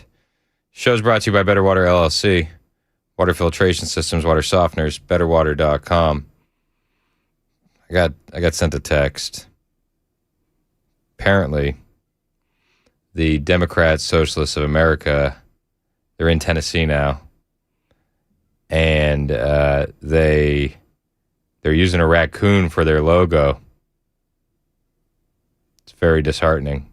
People wanted me to tell Matt Murphy about it. That'll be an interesting conversation. So they would make him upset. But then I went down a rabbit hole, and now I'm looking at their calendar, and I'm wondering if we should go to a meeting. Oh, yeah? I feel like we should. When's the next one? So there's actually one happening in East Nashville at 11:30 today. Tonight or this afternoon? I guess this morning. Yeah, like in an hour, less than an hour. Ooh. Come join us near Main 5 for some community and cooking. We come in with supplies ready and a meal planned around donations we've received. So all you need is to bring a positive attitude and a willingness to prep ingredients. Suggested tools, not mandatory or anything, but often helpful. This is where I immediately I kind of rethink the whole thing, because it says suggested tools, a decent knife. I'm like, maybe it's not a place for me. I don't want to know if I want to be around them and knives. Should we start going to this stuff? What do you think? I'll send you a meeting invite for Google Meet. You can go hop in your car and go meet them there. Well, I'm serious. Like, go on the road. There's a Nashville branch planning meeting on Sunday the 23rd from 5 p.m. to 7 p.m. Oh, that's a Zoom meeting. That's really tempting. Okay, so what do I do? What's the camo that I need to dye your hair. look like a DSA member? You know what I mean? Yeah. How blue are you willing to go? I mean, I feel like your hair. I would have to go all the way. Yeah. Like, I wouldn't be able to have it. Like, I my hair's always very nice. Spike it up. I would have to, like, not do my hair. But they would probably call me out. We went to, where were we? We were in Madison, Wisconsin during the election. Mm-hmm. And I didn't have my hair done to, like, kind of blend in a little bit. And literally one of the leftists was like, that's a Nazi haircut. I'm like, oh, damn it. I should have just put gel in. Ooh. So I think my hair would give it away. Give it away now. Wear a ball cap. I could wear a ball cap. Not a Redskins hat. Not my Cleveland Indians hat. No. That would be problematic. Not your Chiefs. Maybe I order a Pride Night cap. Ooh. Have it shipped to your neighbor's house just in case. And then I would definitely need a mask because of COVID. Make that rainbow too, just in case. Yep. Maybe you're showing up to a meeting. You don't want to catch COVID. Maybe I get one with a fist on it. You show up to a Zoom meeting with a mask on is wild. Dude, you probably wouldn't even get a weird look. No, you wouldn't. You'd be accepted immediately. Okay. Furry mask. There's a ton of virtual meetings. It would be a shame if everybody hopped on midtndsa.org and joined us at these virtual meetings, wouldn't it? Yeah. That's not something I would suggest for people to invade these meetings in their free time and derail them. Ooh, that should be my DSA name. Derail. With an apostrophe? Yeah. Hi, my name's Derail. My name's Derail, and we need more money for these programs. I don't think that they would. I mean, I'm giving it all away on the air. They're not listening. Some of them might. You don't think it'd be like it is, but it do. But it do. I might be on a list somewhere with these folks. Definitely on a few lists. But I mean, your name's Derail. I'm Derail. I definitely want to do the Zoom meeting. What do I tell the wife? You know, I think that's show prep. I think that's the thing. Yeah, like, hey, I'm gonna skip dinner. Why? Well, because I want to be on the Zoom call with the Democrat Socialists of America. The Middle Tennessee variety. Yeah, of course. I might take advantage of it just for some free food, if I'm being honest with you. Prices. That's what I'm saying. Take us on the road with you. Go Grocery. grab some food. Well, you'll make it first and share it. I got the Meta glasses, but it still has the blinky light. We got tape here. I'd be found out in a heartbeat. Yeah. It's there. I don't know. They have a queer crafting hour on Saturday, August 22nd. Is that where you cultivate your sign of the spectrum? It's sewing lessons to work on the community quilt and enjoy a free space to do crafts and converse with This is from their literal website. Yeah. A free space to do crafts and converse with comrades. This is it's queer quilting, so of course it's an all ages event. It's a sober space, an event that is primarily for queer people. However, anyone can attend. Masks are required in person. Shocker. I kind of want to go to some of this stuff. If anybody wants to come with me, let me know. Because that would be sick. We should get a gang, and we got to dress like we're queer quilters, or we're not going to blend in. How do they dress? I don't know. I would have to ask AI. Hold on. Let's see. ChatGPT would know. I'm just gonna ask Grok to make me a picture of a queer quilter, and then that's gonna be like my baseline. Make me a picture of a queer quilter for research purposes. Yeah. If my wife ever looks at the Grok history that I have so far this morning, I have Islamic mortgages and queer quilting. All right, the image is generating. Hang tight. I'm gonna show this to you on Super Talk TV on YouTube and Rumble, so that way you guys know the uniform. That way we have to blend in. All I said was make me a picture of a queer quilter. I didn't ask for anything else. Okay, I could probably pull this look off. I couldn't pull off the hair, but I could definitely find the button and a flannel. Give you my hair. It's Mason's hair. Mason. I have to cut my hair now. You're coming with me. That's what we got to look like. That's the uniform if you're coming to queer quilting. I need to work on my sewing skills. Where do we get a button like that? I don't know. You can get a button maker off. Don't you think making the quilt a rainbow quilt is a little on the nose?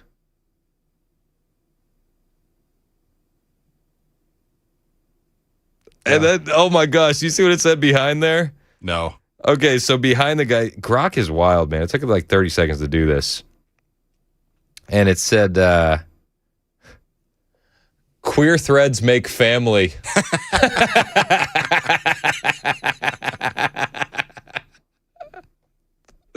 Whoa. Woo. Woo, lad. It's spicy. All right.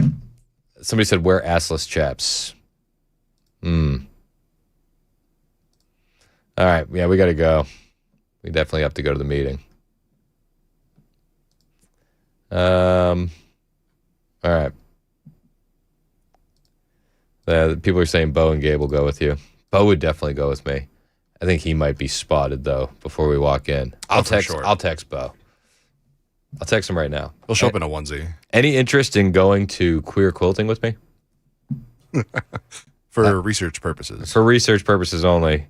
Let's tell the wife, listen, me and Bo, we're going out. Where are you going? You guys go, I was like, I guess she wouldn't ask if I was going to a bar. I don't drink. The casino wouldn't be like the thing I would do. So I don't know what she would think. Like if I said I'm going out with Bo, she probably would just think we're getting into trouble. And then I would say, we're going to a queer quilting lesson. How do you think she responds? I don't know. Hesitant? Hesitantly. Let's talk about the DSA. I got DSA stuff here. So Karoline Leavitt's leaving, by the way. She's out. She's out as the press secretary. She's been going hardcore on these these leftists. Stephen Miller had some really nice things to say about her last night on Fox, but he also broke down these socialists and what they have in common with the Islamists. A lot of times we do wonder that, what do they have in common? And he said it's power. Brandon Gill echoed the same thing. It's always power. And Democrat allies in Congress that believe if a 16-year-old or a 17-year-old commits a shooting with a gun, firing, spraying bullets on an open street, that they shouldn't even face adult criminal punishment. They should be deposited right back out onto the street, maybe dropped in a halfway house for a couple months to kill or maim or shoot or rape. That's their ideology. That's their philosophy. Because when you strip away all this woke labeling, it's hatred for America, and it's hatred for the people who have made America great. It's hatred for the people who build and sustain things. Look at all of these DSA candidates. Look at all of these radical left ideologues. Look at everyone who proposes all these different woke ideas. What do they have in common? Queer quilting lessons. It's a people and a movement who can't build anything. Well, they can quilt. This is a movement. It never ends with the cathedral. It never ends with the bridge. It never ends with the brand new airport. It never ends with a secure border. It never ends with a gleaming community. It never ends with a functional school system. It never ends with a beautiful, gorgeous park. It never even ends with a presidential library that you can look at and not feel disgust like the Obama library. The Obama library, too, they went out of their way to get black contractors, and then they just didn't pay them. Have you seen that? These guys are just not getting paid. It's an ideology that looks at what civilization built and is envious and hateful and jealous and says, I will take, I will steal, I will dismantle, I will destroy, and I will redistribute everything that you have built to people who don't belong here and have no right to be here. And everything President Trump has done, Will, think about this. Everything that he's done to try to dismantle that ideology, the left is taking him to court. Every beautiful thing he wants to build, they want to block. Every mile of the border he wants to secure, they want to stop. Every illegal alien he wants to deport, they want to keep here. Every transgender inmate that he wants to be housed in their biologically correct prison, they're suing to keep men housed with women. Every school district where he's trying to stop racial discrimination, transgender ideology, the sexual abuse of our children, they're there defending the abusers. He's right, and they're quilting the entire time. It's 10:53 on Super Talk 99.7 WTN. On the way, I got a friend coming in. Jesse Hughes is going to be joining the program. Smart guy, very active in politics. And if you want a roadmap on how to get active in politics, Jesse can help you find that roadmap. Maybe it involves a little queer quilting. Maybe it doesn't. We'll talk about it on the way. It's 10:53. This is Super Talk 99.7 WTN. Times are tough. Absolutely, I agree. Now, if you need a new truck or a minivan, maybe an SUV, Mid-10 Ford, they can help you out with great selection, terrific pricing as well. Mid-10 Ford, they've been around for 56 years, since 1969, helping people get the vehicle that is right for them. They can help you save $1,000 or more on select Ford trucks. They also offer special financing as well if you need it. Now, Mid-10 Ford, I like to say that they're a one-stop shop. You can buy your vehicle there at Mid-10 Ford. You can get it serviced. They have a body shop as well. So you want a brand new or a pre-owned vehicle, you can check out all of the great deals at their website, mid10fordtrucks.com. That's mid10fordtrucks.com. They offer low-pressure sales, maximum customer service if you show up at their business, 1319 Foster Avenue. This is a family-owned business going back 4 generations. So, yeah, they do know how to treat customers. So let them help you get into your next vehicle. Again, low-pressure sales, maximum customer service. Find them online, mid10fordtrucks.com. That's mid10fordtrucks.com. Let their family take care of your family.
It's 10:58 on Super Talk 99.7 WTN. Hey, how are you? I'm Chris Hand. The show's brought to you by our friends at Better Water LLC. You can listen on all the apps, the FM dial, YouTube, and Rumble. I'm joined in studio by a young guy, Jesse Hughes, Gen Z to the core. You've been active in politics for a while, and I love having you in here because we were talking about the affordability crisis stuff yesterday, how young Gen Z guys feel it's harder to get ahead now than it ever has been. And I think it's important to have a young guy in for that temperature check. And I think that you're one of the smarter guys in the movement right now. So welcome to the program. I appreciate you, man. Yeah, of course. Thank you for having me. I certainly appreciate that. There's a lot of, I don't know the right term to use, but craziness going on the right now, especially with some of the younger guys. But there is a clear divide between some of us who are trying to keep our heads and some who are diving off into some crazy stuff. But I don't blame them with some of the things that we've seen the last few years. You look at what happened during COVID and everything that happened with that. I understand the instinct to start moving in this direction of not trusting what's going on at the institutional level, not trusting what you're being told by maybe the media, by the institutions. I understand the impulse, but we do have to make sure that we are grounded in something. For me, that's Christ. For me, that's my faith. But we have to make sure that we're grounded in something and not just being swayed with the winds into whatever different direction any grifter can try to push us in. Well, I think at that point, you kind of have two options, right? It's completely distrust them and say that they have no value at all, or try and take them over. Right. Yeah. So, and it's two lines of thought, very, very different, but we'll talk about it on the other side. Jesse Hughes is in studio. It's 11 o'clock. This is Super Talk 99.7 WTN. Perfect. Great tease. Oh, yeah. Yeah, I don't know how much you know about me. I was the media director for Turning Point USA for a couple of years. Oh, really? Yeah, okay. So.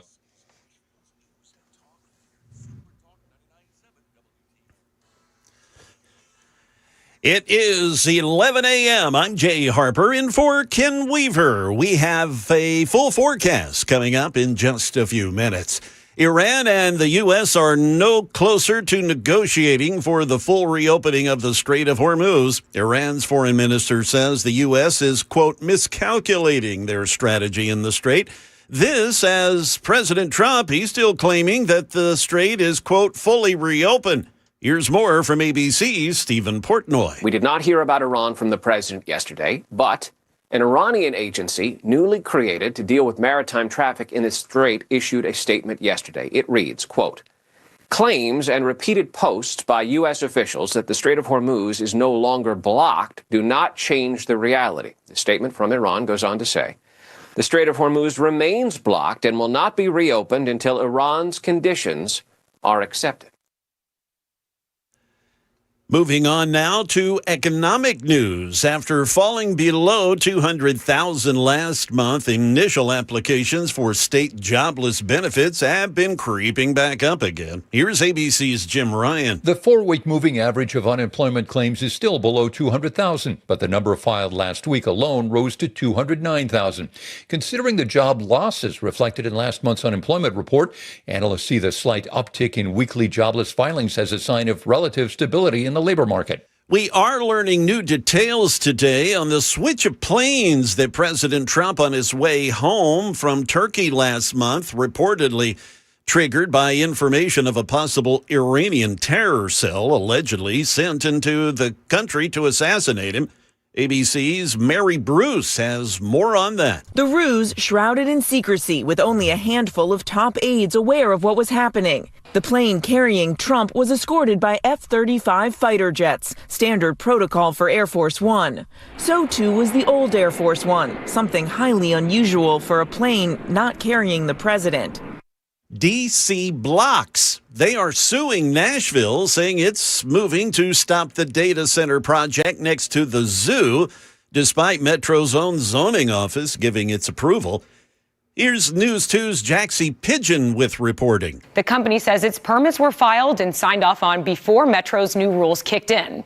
But Metro passed a moratorium in July, and according to this lawsuit, is still applying it to this project, despite Metro's own legal team saying vested projects should not be affected. The complaint states that a council member who sponsored the moratorium publicly said she was, quote, doing everything I can legislatively and otherwise to prevent this project from coming to fruition.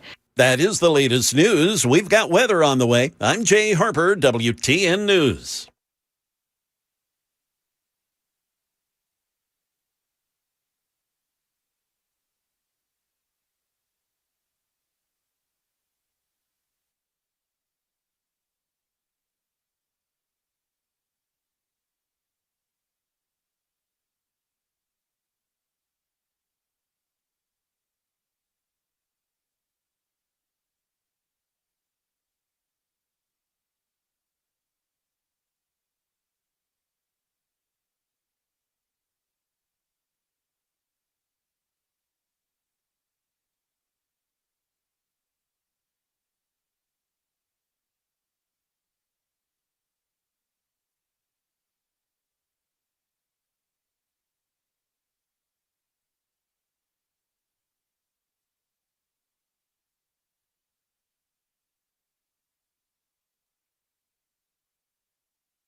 It's 11:06 on Super Talk 99.7 WTN. My name is Chris Hand. The show is brought to you by Better Water LLC, water filtration systems, water softeners, betterwater.com. We are on all the apps, iHeartRadio, TuneIn, the FM dial, YouTube and Rumble, all the things. Hit like, hit subscribe, share it. We were talking yesterday, and we kind of got off on a tangent on the affordability crisis. And I have my friend Jesse Hughes in here, who's very politically active, Gen Z guy, going to law school. He interned in the Ogles camp. Just a smart kid. Very, very smart kid. I thought it'd be good to have a voice like this on, who's reasonable and smart and pays attention to politics, because I think that's what we need. We here at Super Talk, we have a big audience, and we have a lot of older listeners. We have a lot of younger listeners. And the audience was divided yesterday, where it was like young kids need to pull themselves up by their bootstraps versus millennials and Gen Zers who are listening going, you guys don't know the reality of what we're up against. So where do you stand on the current affordability crisis and how it fits into the grand scheme of things in politics today? Well, I think it's definitely a huge issue that the older generation is ignoring at its own peril. There's obviously a lot of, you have some on the left, on the Gen Z left, a lot of which are, if you look at some of the trends, newer immigrants, but that's another conversation. But we have a lot of, on the Gen Z left, of people who maybe are a little bit lazier, maybe don't know how to pull themselves up by their bootstraps, so to speak. But most Gen Zers are pretty industrious, pretty entrepreneurial, hardworking people. And even people that I knew, I go to Liberty University School of Law, people I knew who graduated last year, a couple years ago, even some of them in the legal field are having issues finding places to live, being able to afford to buy groceries. It's not just a question of working hard and you're going to make it anymore. We are living in a time where you have a threat from mass migration, you have institutional power that is turned against normal everyday Americans, and it's creating a situation where things are unaffordable and it's hard to find a job. I have talked in the past about the average Gen Z male experience. A lot of my friends went through this experience. Is you're told you go through high school, you're told all you have to do is go to college, get a degree, you'll get a good job, you'll be able to raise a family and provide for yourself. And instead, what happened is they start applying to many of the colleges that they want to get into because of affirmative action and diversity quotas and things like that. Sometimes they're not able to get into the college that they want to get into. Maybe they have to go to a second or third choice. Some of them weren't able to get into college at all. You get into college. I didn't have this experience at Liberty, thankfully, but most colleges around the country, you have professors and people telling you that if you're white, if you're a Christian, if you're a male, you are the source of every single problem in society today. You need to check your privilege. You need to apologize for who you are. All this ridiculous stuff. It's crazy. And you go through 4 years of that. It demoralizes you. But you think, okay, well, I got my degree. I'm ready to get out into the world. And then you, especially if you're in something that is going to be a good moneymaker, like engineering or software development, these computer-based jobs that are available now, you go out and you start putting your resume out there. And next thing you know, the job that you're applying for has either gone to a H-1B applicant from another country or to a DEI hire, because all of these corporations and all of these companies have been totally captured by this woke nonsense. It's not that people aren't trying. It's that the deck is stacked against them in a way that has never been seen before in American history, especially if you're a young white male. Now, it affects all of Gen Z broadly, but particularly you see the most anger in the young white males because they're the most affected by this. They're told that they are the cause, they are the cancer of society, they're the cause of every single problem, and then every opportunity that they try to get is given to a foreigner or a DEI applicant. So how hard is it to not get blackpilled? Because, I mean, you kind of went the other route where you're like, I'm going to get more involved as opposed to withdrawing. Mm-hmm. But I see a lot of young guys that are just like, screw this. Like, and I've made the point here on the show, they're not going to vote for a Democrat, but they're not voting for a conservative either. And I think that, you know, a lot of the conservative movement's problems can be solved by looking inward. I think that we have a lot of issues in the conservative movement, and we can't just blame the left for everything. Like John Thune telling us that the Save America Act can't get passed, and we got to blame Democrats and not him. I'm like, that's bovine scatology. Mm-hmm. But if we look inward, I think we can solve a lot of problems. But they're losing these young kids because they're not even acknowledging that these problems exist. Yeah, well, it's pretty difficult to not feel blackpilled, and especially when Biden was in office, when Biden was in charge, and things were just going to hell in a handbasket more rapidly than anyone could ever think possible. Like, it was pretty difficult to keep a good head on your shoulders. Now, for me personally, the thing that kept me grounded was I am a Christian. I am a Reformed Christian. I follow post-millennial theology. So in my mind, Christ is already on the throne. He's already reigning. Our victory is secured. All we have to do is build. That's what my job is.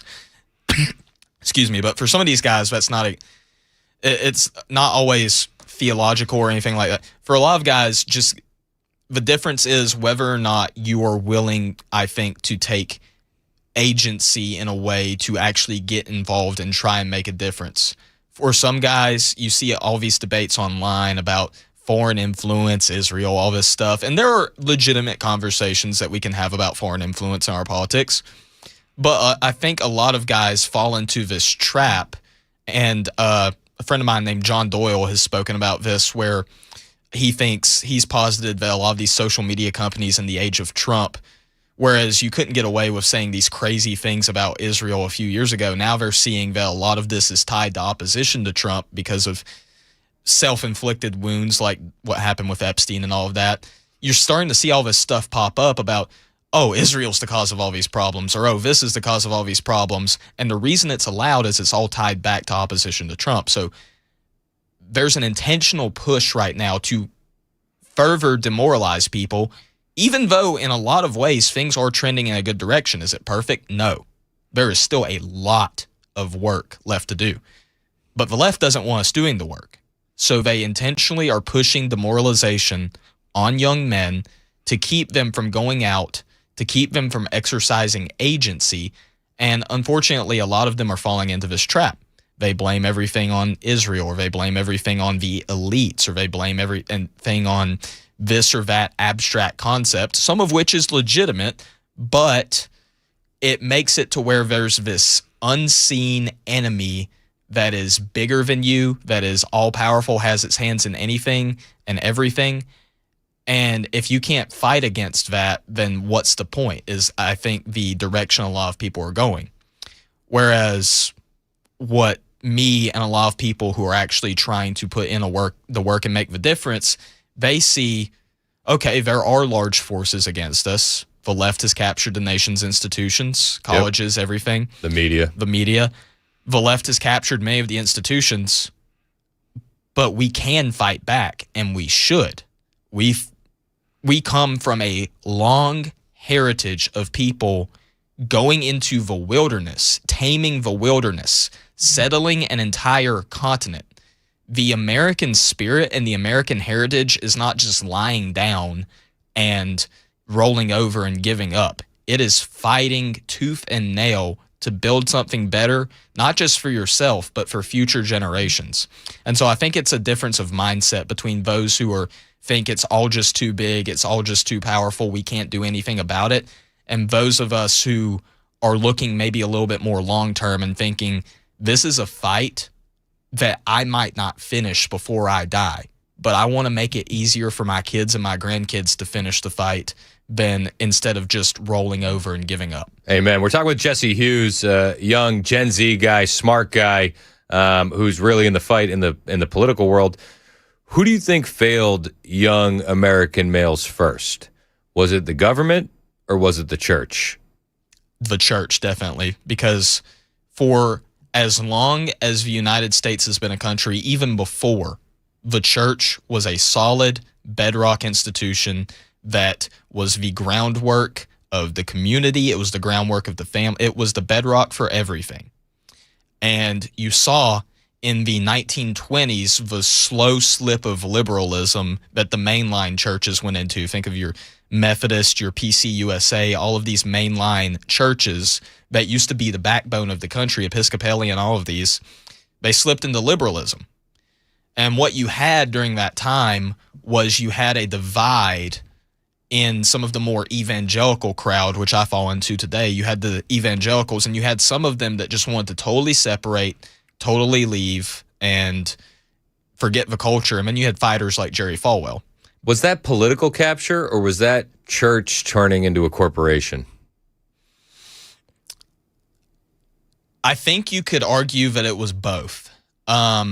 I think that the church turning more into a corporation happened much later. I think the political capture came first. But it wasn't necessarily that these two things were acting in different avenues. I think that it started out where, you start to see these rises of televangelist and mega churches and all this stuff happening in the 80s and 90s. And I think bad people saw an opportunity to gain capture by turning the church into more of a corporate institution than it used to be. And then you had people come along out of that ecosystem like Tim Keller, who has been theologically solid on a lot of issues, but was also encouraging people, Christians aren't Democrats or Republicans. We can follow this third way. And this third way eventually became just let the left do whatever it wants and only critique when the right actually tries to stand up and take power and take agency in the culture and in the culture wars. Once that kind of, as some of my friends call it, big Eva influence started taking over more and more, the church really started to drop the ball and started to abdicate on many of the issues that we really care about. I mean, look at the gay marriage fight just 10 years ago. As soon as the Supreme Court said gay marriage is the law of the land, many Christians and pastors just threw their hands up and backed off. And now you have gay men buying babies. Yeah. And that doesn't, like, this is one of the things that today's conservative movement bugs me. It's like, that shouldn't be a hardcore stance. No, like, not at all. We, as Christians, we should oppose that. Yeah. A child should have a mother and a father, period, full stop. Yeah. A lot of people like to joke because of some of my views on stuff that I'm some sort of radical extremist. I joke with my friends. I tell them I'm not a radical. I'm a moderate centrist from 50 years ago. Right. The normal mainstream positions on many of these issues 10, 20, 30, 50 years ago, they're not controversial, but the institutions and the media and everything has moved so far to the left that it is seen as controversial because you're constantly in this ecosystem of people telling you you're a racist, you're a bigot, you're this, you're that, you're a horrible person, blah, blah, blah, blah, blah, blah, blah. And normal people are afraid to even talk about any of these things because they don't want to be hit with that label. Because, I mean, we saw just a few years ago with cancel culture and all that, what can happen if you are outed, so to speak, as even moderately conservative on some of these issues, and you're working in the corporate world or the media world or any of these normal, quote-unquote, institutions of American life. It's insane. We're talking with Jesse Hughes, a young Gen Z guy. A lot of people on the text line weighing in. They like what you have to say. One person said it wasn't the church or the government. It was the parents. Your thoughts? I think that definitely has a lot to do with it, but at the same time, it's tied in to the church in many ways and into the government in many ways, because none of these things, from the theological stance I take, God instituted three human institutions: the church, the family, and the government. All three need each other in order to survive. The family is the bedrock of our civilization. That's one thing that I don't like about the modern conservative movement, is where they push radical, complete individualism. It's more of a libertarian impulse. And the individual is important. Individualism is important. But the bedrock of any healthy society is the family. Yep. And yes, the family has degraded. A lot of parents are not doing their job well or doing their job at all. But why is that? It's partially because the church has been weakened and isn't teaching many of these important doctrines that it needs to be teaching about the importance of vocation, the importance of building a family, all of these things. You have church leaders today that are, when we're in the middle of a fertility crisis in this country, encouraging people in singleness. And it's like, yeah, if you're single, you should be using your gifts that God has given you.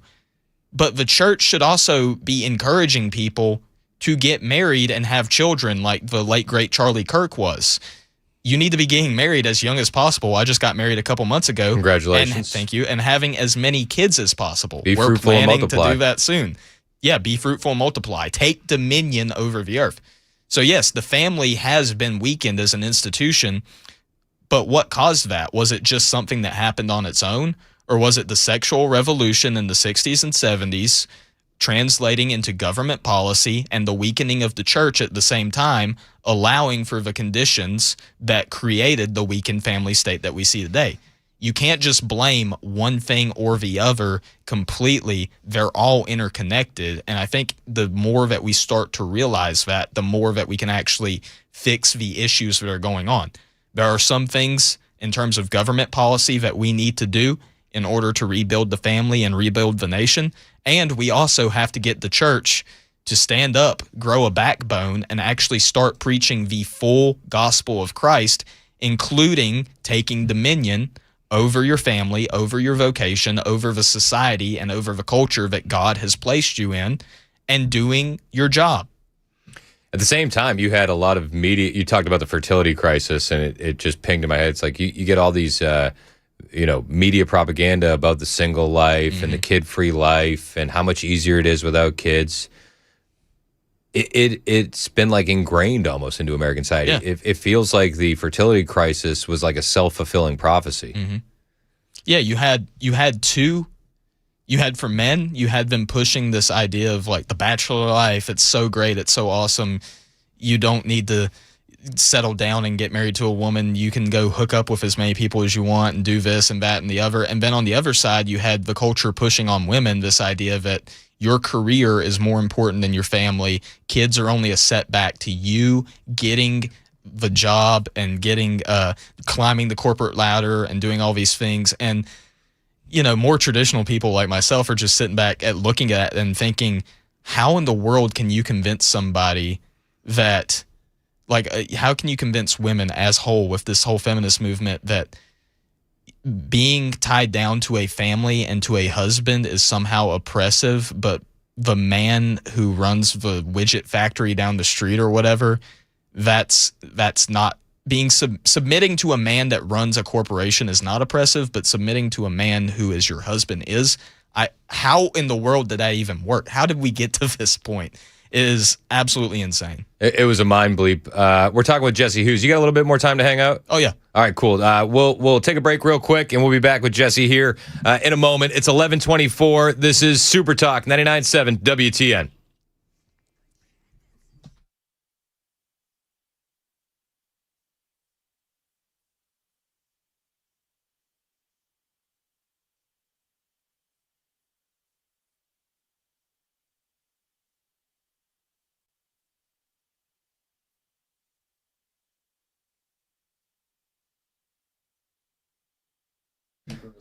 Hey, what's up? It's Chris Hand here from my friends at the Glock Store. Force on Force is back at the Glock Store.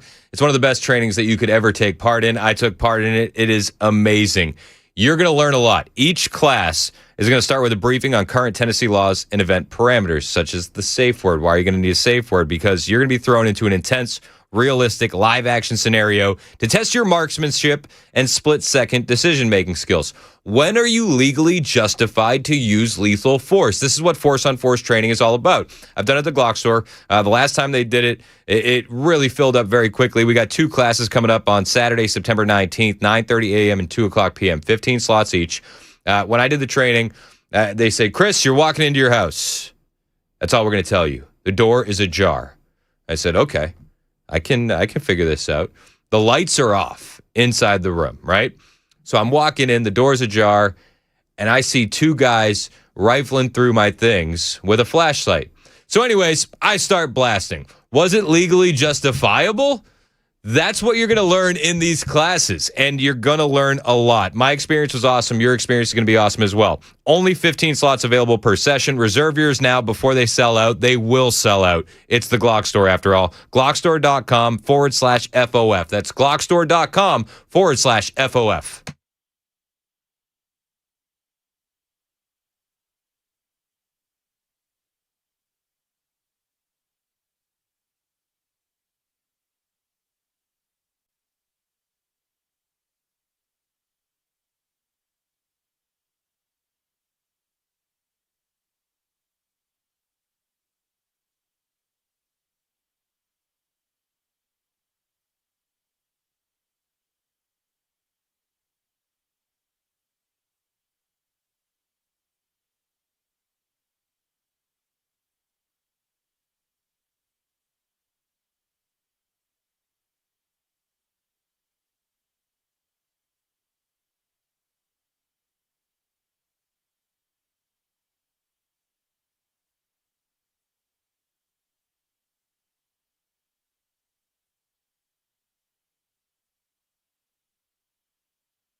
The stalemate continues. No talks between the U.S. and Iran. More news now on the issue that just will not go away. And if you have a new Tennessee driver's license, you may run into a problem. We'll have those stories coming up at 11:30 on Super Talk 99.7 WTN. That's Jay Harper in the newsroom. We got Mason Fleming producing. My name is Chris Hand. Hey, how are you? This is Super Talk 99.7 WTN. We're on all the apps, the FM dial, YouTube, and Rumble. The show's brought to you by Better Water LLC. My guest in studio, Gen Z, I guess, what would you call yourself, a political activist? Or something like that. Just an all-around smart guy. Jesse Hughes is in the building, and good friend, great guy. I got a text here. Repeal the 19th. Oh, dear. There is a lot of... Why is this becoming so popular? I don't know. I think that people are trying to find the place it all went wrong, which for me is the Garden of Eden, but the place that it all went wrong, and a lot of people are pointing to the 19th Amendment due to some of the voting patterns that women have engaged in since that was ratified. Whether or not that is the problem, I don't know, and I don't think that's a politically viable solution, at least not right now, so I don't even know why it's a big discussion. But it is. It is. It feels like it's being forced. Let's talk about this a little bit more on the other side. Repealing the 19th Amendment. Should women be allowed to vote? We'll talk about it. It's 11:30 on Super Talk 99.7 WTN.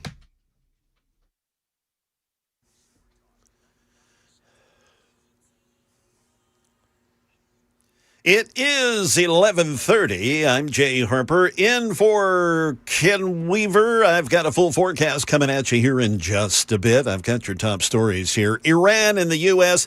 still no closer to negotiating for the full reopening of the Strait of Hormuz. Iran's foreign minister said the U.S. just has miscalculated things on the strait. ABC's Mick Mulroy, he says the U.S. is trying to pressure the Iranians economically. The naval blockade, building a coalition to increase the sanctions, to increase the enforcement of secondary sanctions, and to find and seize more and more IRGC commercial assets that are around the world that are used to essentially sell oil and bypass the current sanctions. So that's going to take time, but that seems to be where we're headed. And while we're doing that, of course, we are going to restock our arsenal. A federal judge asking attorneys with the DOJ why the department redacted or withheld certain documents pertaining to the Epstein files. Back in June, Judge Emmett Sullivan ruled that the DOJ's omissions and redactions violated the Epstein Files Transparency Act. And today, he's going document by document, asking the department about specific instances. We hear now from ABC's Peter Haralambous. The DOJ, in a way, is kind of using the victims of Epstein to justify withholding a lot of this information. The concern, though, mentioned in this lawsuit, mentioned by, for example, the New Mexico Attorney General, who's separately suing over these kind of documents, is that these are too many redactions, that some of these people aren't in fact victims, but actually associates of Epstein who are now being protected under the guise of the Epstein Files Transparency Act. Back here in Tennessee, there's a problem apparently with some driver's licenses when they're presented at the airport. Travelers are saying the TSA is not accepting them. Channel 4's Marius Payton has more. Some Tennesseans say the issue has caused them to miss their flights. One woman says she always arrives early at B&A to give herself extra time to get through security. And I get stopped every time. They end up having to scan the ID 2 or 3 times, calling over a supervisor. She says this isn't just happening at B&A, it's happening at airports all across the country. The Tennessee Department of Safety and Homeland Security says they're aware of the problem and they're trying to pinpoint the cause. In the meantime, it's advisable to bring along a backup ID like a passport just in case. Also, as an aside, there are those that are saying that the facial recognition feature at the airport may be the problem, as the photos on these new Tennessee driver's licenses appear to be quite faded on many of these new licenses. That is the latest news. We've got weather coming up. I'm Jay Harper, WTN News.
11:38 on Super Talk 99.7 WTN. Hey, how are you? My name is Chris Hand. The show is brought to you by our friends at Better Water LLC. We have company over, Mason. Can you let our friend know why you need a water filtration system? I don't like them putting chemicals in the water that turn the friggin' frogs gay. We have reasons. BetterWater.com. Find us on YouTube. Find us on Rumble. Hit like and subscribe. Jesse Hughes is in here. Young guy, Gen Z, law student. He interned with Andy Ogles. Very politically active. We run in a lot of the same circles. We know a lot of the same people. And we had a big conversation yesterday on the just kind of the weight that Gen Z's under, but also like how these kids are getting blackpilled and they're running away. And they're looking for some radical voices, you know, and I don't necessarily, maybe that's not the right way to put it. They're looking for voices who aren't going to lie to them. And even if people have radical opinions, they're looking at some of these guys and they're going, well, at least I know you're telling me what you really believe. And that draws a lot of guys in. One of the arguments that has been circulating online, and I feel like it's really been forced down people's throats, has been the repeal of the 19th. Yeah. And you look at this argument and you realize a lot of the guys pushing it don't lead a household, for starters. And to credit, some of them do, but most of them don't. And I think a lot of them don't really even put in that much work. Some of them really do truly believe this and are pushing it and like actually trying to put in work to shift the Overton window. But most of them, they're not going out there and talking to people. They're not going out there and knocking on doors or trying to convince their neighbors. They're just yelling online and trying to make a fuss and get people's attention. Yeah, they're peeing in the ocean. Exactly. And, you know, I've looked into this issue. I've read both sides of the argument. I've done the research. And maybe there's something there. Maybe, but I don't think it's politically viable right now. I don't think it's the thing that we should be pushing right now. I think there's a lot of bigger fights that are way more important, that have a lot more to do with the state that we're in. And, you know, if you really do believe this, then get out there and do the work to change people's minds. But if not, then why are we yelling about this? I think it's and I mentioned this off the air. To me, it's like the mumble rap of the conservative ecosystem, where like you're saying something based and cool, but there's nothing really behind it. And I also like, if you ever got to that point where it was politically viable and people were doing it, I would fight against it because I think it's ridiculous. So if you're pushing for the household vote and I'm leading my family in a strong biblical way, my wife is going to vote the right way. Yeah. I have 4 kids, a 5th on the way. They're going to vote the right way. So you want to take my 7 votes and turn it into 1. I think that's ridiculous. And it's like the Muslim population understands the goal of running up the score. Oh, yeah. Why don't we as conservatives? We are so used to losing. And, you know, people joke about when Trump came in, he said, we're gonna win so much. You're going to say it's too much winning. People joke about that. But it in many aspects, it really is true. We're so used to losing that when we see actual victories, we don't know what to do with ourselves. We don't know how to go forward with this. I mean, we're used to McCain. We're used to Romney. We're used to Bush. We're used to the conservative movement being, we're going full scale ahead towards Western civilizational collapse, but we're going to drive the speed limit. The leftists, they're going 80, 90 down the highway. We're going to drive the speed limit to losing. It's like, how can we lose slower? So when you have a guy like Trump that comes in and actually wins, I'm not saying he's perfect, but, you know, there's been some very good wins on the table, especially the last few months. When you have that, nobody knows what to do. They're all confused. They're all like, wait, this isn't what are we doing? This isn't making sense. We're not supposed to do this. Well, it seems like the Republicans are in their own way. Yeah. Like, why on earth haven't we nuked the filibuster yet? The Democrats have been saying for at least a decade that they're going to nuke the filibuster, and they tried. And one of the only reasons they couldn't get it through was because Joe Manchin was there. He's not there anymore. I think it was Gillibrand or Sinema, one of them was there as well, holding back the floodgates of that. You got Pelosi on TV. You got Kamala Harris, who's in Nashville, talking about nuking the filibuster. Then they add D.C. and Puerto Rico as a state. That's 4 Democrat senators. They would amnesty the 20 million illegal aliens here. I think that's a conservative estimate. It's probably a lot more.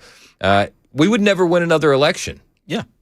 No, we are so used. I say this all the time. Republicans are masters at gripping victory out of the jaws of defeat. Grabbing defeat out of the jaws of victory. Excuse me. We are so used to getting in our own way, and I think for some people, it is truly they have a natural respect for the institutions that they don't want to just blow things up, and I understand the impulse and respect it. But we are at a time where the institutions are failing us. Yeah, we need to recapture many of them, but some of them are so beyond. What use is and it's not even part of the Constitution, what use is the filibuster, a Senate rule that just exists to exist, when it is kneecapping the very things that we are trying to get across the finish line, like the Save America Act. Excuse me. I'm so sick and tired of talking about the Save America Act, not because I don't think it's important, but because this should have been done in February. Yes. It should have been done in February. What are we doing? And then they want to pack the Supreme Court. And I'm like, I actually think the Supreme Court's pretty fair. Like, we all get pissed off at the Supreme Court. Conservatives and liberals are always pissed off at the Supreme Court. That, to me, tells me it's probably doing its job. Right. And I think to a certain extent, yes. Now, on some things, like birthright citizenship, yep. I think what you see in someone like John Roberts or Amy Coney Barrett is they see the same things that we've seen, where the left has gone absolutely insane and has gotten to the point where they're literally trying to kill people or are killing people.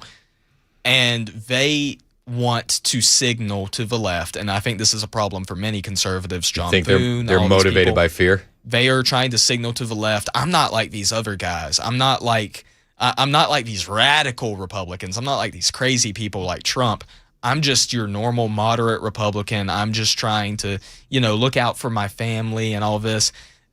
But they're not realizing that at the end of the day, if the communists win, we're all going to be in the same camp. We're all going to be against the same wall. The same gun is going to be pointed at us. It doesn't matter if you gave the left some wins to try and signal to them that you're not crazy. They're still going to put you up against that wall. Well, and the rise of the communists is the biggest threat we face. Oh, yeah. And with the advancements in AI, you're in law school. I don't have to tell you, like, a lot of law jobs are going to be eliminated. Yeah. You're going to have a lot of Americans who are out of work and a lot of young kids who don't understand the history who are going to be swooned by the idea of a universal basic income. Yeah. No, and it might not be 28, but it would definitely be 32. Yeah, we are. I hold the opinion that I think that the AI thing might be a little bit slower than that. I think that because of the way it works, because of the way it feeds on information that's already publicly available on the internet, now you're starting to get all this AI information that's out there. Some of it that is just completely made up, like that book list that, the Chicago Tribune or something put out a couple of summers ago, where half the titles didn't actually exist because they used AI to write the article. With all that stuff out there, I think you're going to see similar to like the .com bubble, a kind of partial collapse of AI before it rebuilds itself and then really takes off. But regardless of when it happens, it's going to happen. What you said is going to happen. And we have to be prepared for that and be willing to give an answer. And part of what I think is a good answer is specifically for the church to get back to this old Protestant idea of vocation and how important vocation is, and like God using your talents to God's service in your vocation. And a lot of that, you just don't see that teaching anymore or anything like that. Well, you brought up the .com bubble. Yeah. And I think, to me, I agree with that. I do think that there's an AI bubble. But if you read some of the literature around it, it's like that's what's propping up the economy right now. Yeah. So when that bubble pops, that's going to be when everything is really destroyed. And then immediately following that, AI is going to take over all of those jobs. And it's really going to pave the way for that universal basic income communist manifesto to get a stranglehold on America. Yeah, I think we have a couple of paths that we can go down right now, which is that or trying to get back to a more vocationally based economy. Because what is our economy based off right now? Service industry mainly, and finance and all of this stuff. I don't see how that, even if AI was not a threat, even if AI was not what it is right now, even if AI was not even in the equation, I still don't see how long-term that's going to sustain a country. No. If you don't have an agricultural base, if you don't have an industrial base, if you don't have the things that traditionally make countries strong, finance is not going to sustain us. What are we doing? And I mean, you've seen it. It's already destroyed so many towns in the Midwest, here in Tennessee as well, where the factories went overseas. Nothing replaced those jobs. Nope. Just poverty. Learn to code. What? Yeah, well, the learn to code thing, too. It's like, well, now the AI can do the coding for me. And if it's not AI, it's an H-1B. Yeah. Honestly, who's going to work for $15,000 less a year than you? And then he's going to go get an apartment that's $5,000 a month and stack it with 6 other dudes. Yeah.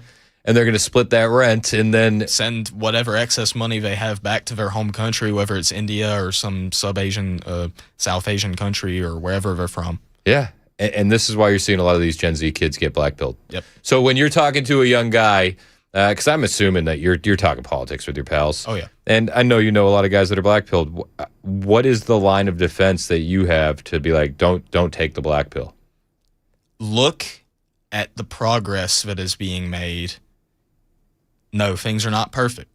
Things are not perfect. We have a large fight ahead of us. We have a lot to do. But there is progress being made. We have net negative migration into the country for the first time in, 40, 50 years? Yep. We have all of this. We have a apprehension growing in the Republican and conservative base towards mass migration. We have an apprehension growing against things like H-1B visas. People are starting to actually talk about these issues now. I mean, look at the great Christmas 2024 crash out of Vivek Ramaswamy. Everybody was so high on Vivek until he started talking about how important H-1Bs are. And for the first time, you saw a large part of the conservative movement actually push back and say, no, these things are not good. They are hurting Americans. You think that cost him the Ohio governorship? Or do you think that the Americans' memories are too goldfishy? I do think American memories are kind of goldfishy, but something like that, I don't know. I mean, the polling does not look good for him right now. And he just continues to double down on some of this stuff. And really, it was a failure of the party to allow him to get to that point in the first place, because you should have known in a place like Ohio, that kind of policy was not going to fly. And then you should have known if those who were against Vivek in the primary, your answer to him is Casey Push. What are we doing? Yep. What are we doing? I mean, both are better options than Mike DeWine. Well, yeah, but still, like, if you're going to put, that's one of the things I talk to a lot of people about is a lot of young guys who are black-pilled don't get involved in primaries. And if they do, they go after some candidate like Fishback or something, which, I mean, Fishback has said some good things, but the dude is also a little crazy. Yeah. And so I think that because one of the good things, but also one of the negative things about Trump and where we are right now because of Trump is you can get away with saying a lot more and pushing on points that need to be pushed on that everybody was afraid to talk about 10 years ago. But also, there has been this kind of unleashed wave of people that don't realize that messaging is still a very important part of politics. And if you come across as a crazy, part of what worked with Trump is he was brash, he was bold, he talked about the things nobody else would, but he was also an effective communicator and knew how to message radical sounding ideas in a way that resonated with the American public. Charlie Kirk was very similar. Charlie, in the last months of his life, was talking about we need to restrict heavily legal immigration. Yep. That was not something that was brought up 5-10 years ago. That was not something anybody was willing to touch. There was even a time, I remember some of my friends who were a little bit older talking about it, where even unless you were Rush Limbaugh, pushing back on illegal immigration was even kind of a sign of radicalism and something that could get you kept out of certain circles in the conservative establishment and stuff. We've gone a long way from that. But you still have to be effective in how you message these things. You can't just go out there and scream repeal the 19th and send all the brown people home and expect for people to resonate with that. You have to be a little bit more couth than that. Yes. You have to have a little bit more rhetorical skill than that. Jesse Hughes, he's an effective communicator, young Gen Z guy. Where can we find you on social media? Yeah, you can follow me on X at Jesse Hughes NC, JESSEHUGHESNC. You can follow me on The Jesse Hughes Show on Apple, Spotify, YouTube, all of these places. I do some writing for American Reformer and some outlets like that. Go check out my writing there, and that's where you can find me. Well, I appreciate your time, man. I think you got a big political career ahead of you. Let's stay in touch for sure. Yeah, absolutely. Thank you so much. 11:53 Super Talk 99.7 WTN. That was awesome. Thank you. Of course.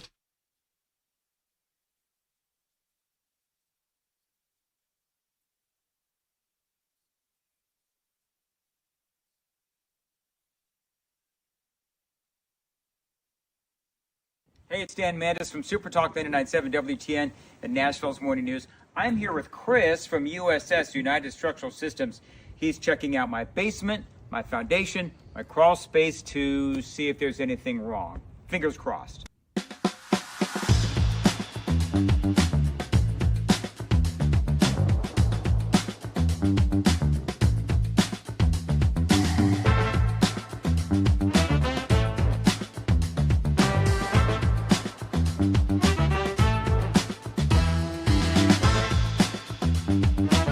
All right, so there's good news and there's bad news.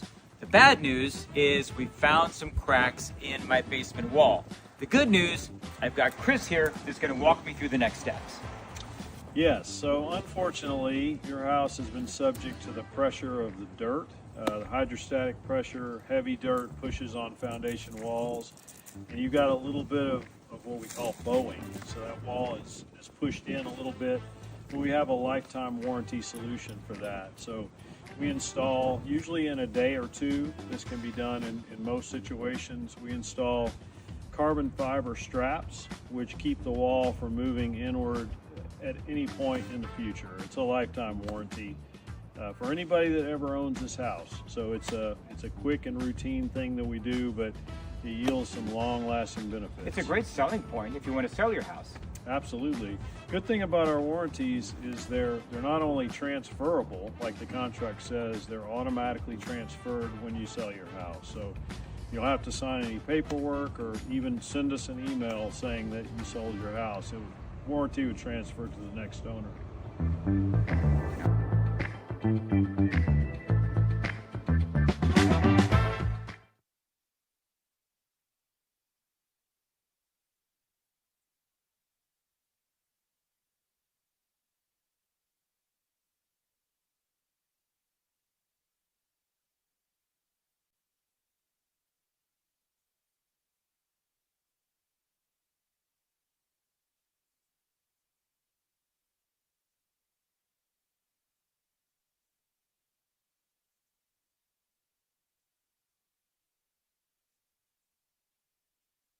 Did you see these people in Washington, D.C. and their stupid chant? Black Lives Matter! Black Lives Matter! Black Lives Matter! So here's why this is dumb. Because Donald Trump sending in the National Guard is to stop the murders. Donald Trump is actually saving lives. Over the last 2.5 years, they have had 561 black people murdered in Washington, D.C. Donald Trump is sending in the National Guard to stop the crime. So Donald Trump is actually saving black lives.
11:58, Super Talk 99.7 WTN. My name is Chris Hand. The show's brought to you by Better Water LLC.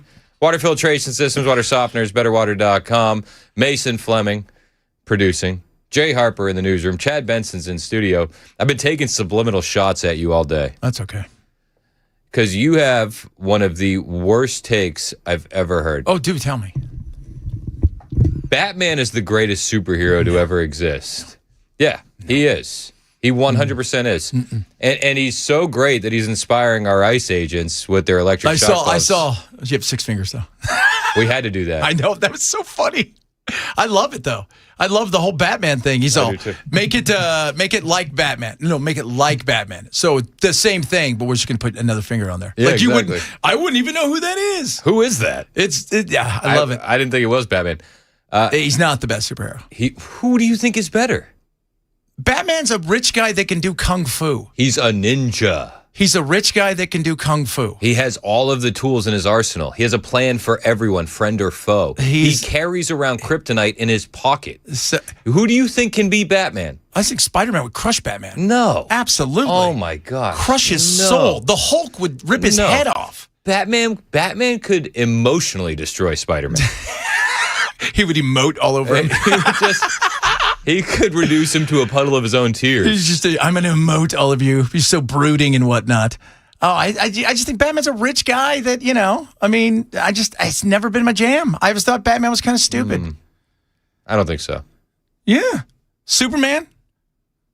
There's a kryptonite in his pocket. So, you don't have to get that close to him with your leg. No, Batman would crush him. You've seen the movie. Thor? Who's going to win between him and Thor? Loki. Batman. Oh, my God. You're Batman. No way. Batman. No. Yep. No. Hulk? Batman. How? No. Yes. No. Hulk is stupid. He's an ogre. He's just like Shrek. He's essentially Yoda. Shrek. How about Yoda? Oh, please. 4 foot tall? Yeah, but he does stuff with your mind. Batman's mind is like a vault. It's the worst. People say that Batman's the worst. No, that's the worst. Your worst take of all time. The worst. He's the worst. He's not. Hell, Bane broke his back. And then he came back and murdered him. So Bane broke his back. And he had a fill-in. So No. I haven't even seen I don't watch. I just think when I was a kid, I was like, no, sorry, never into it. The Batman take is why people think you're a Democrat. You know that, right? No. It's 12:01 on Super Talk 99.7 WTN.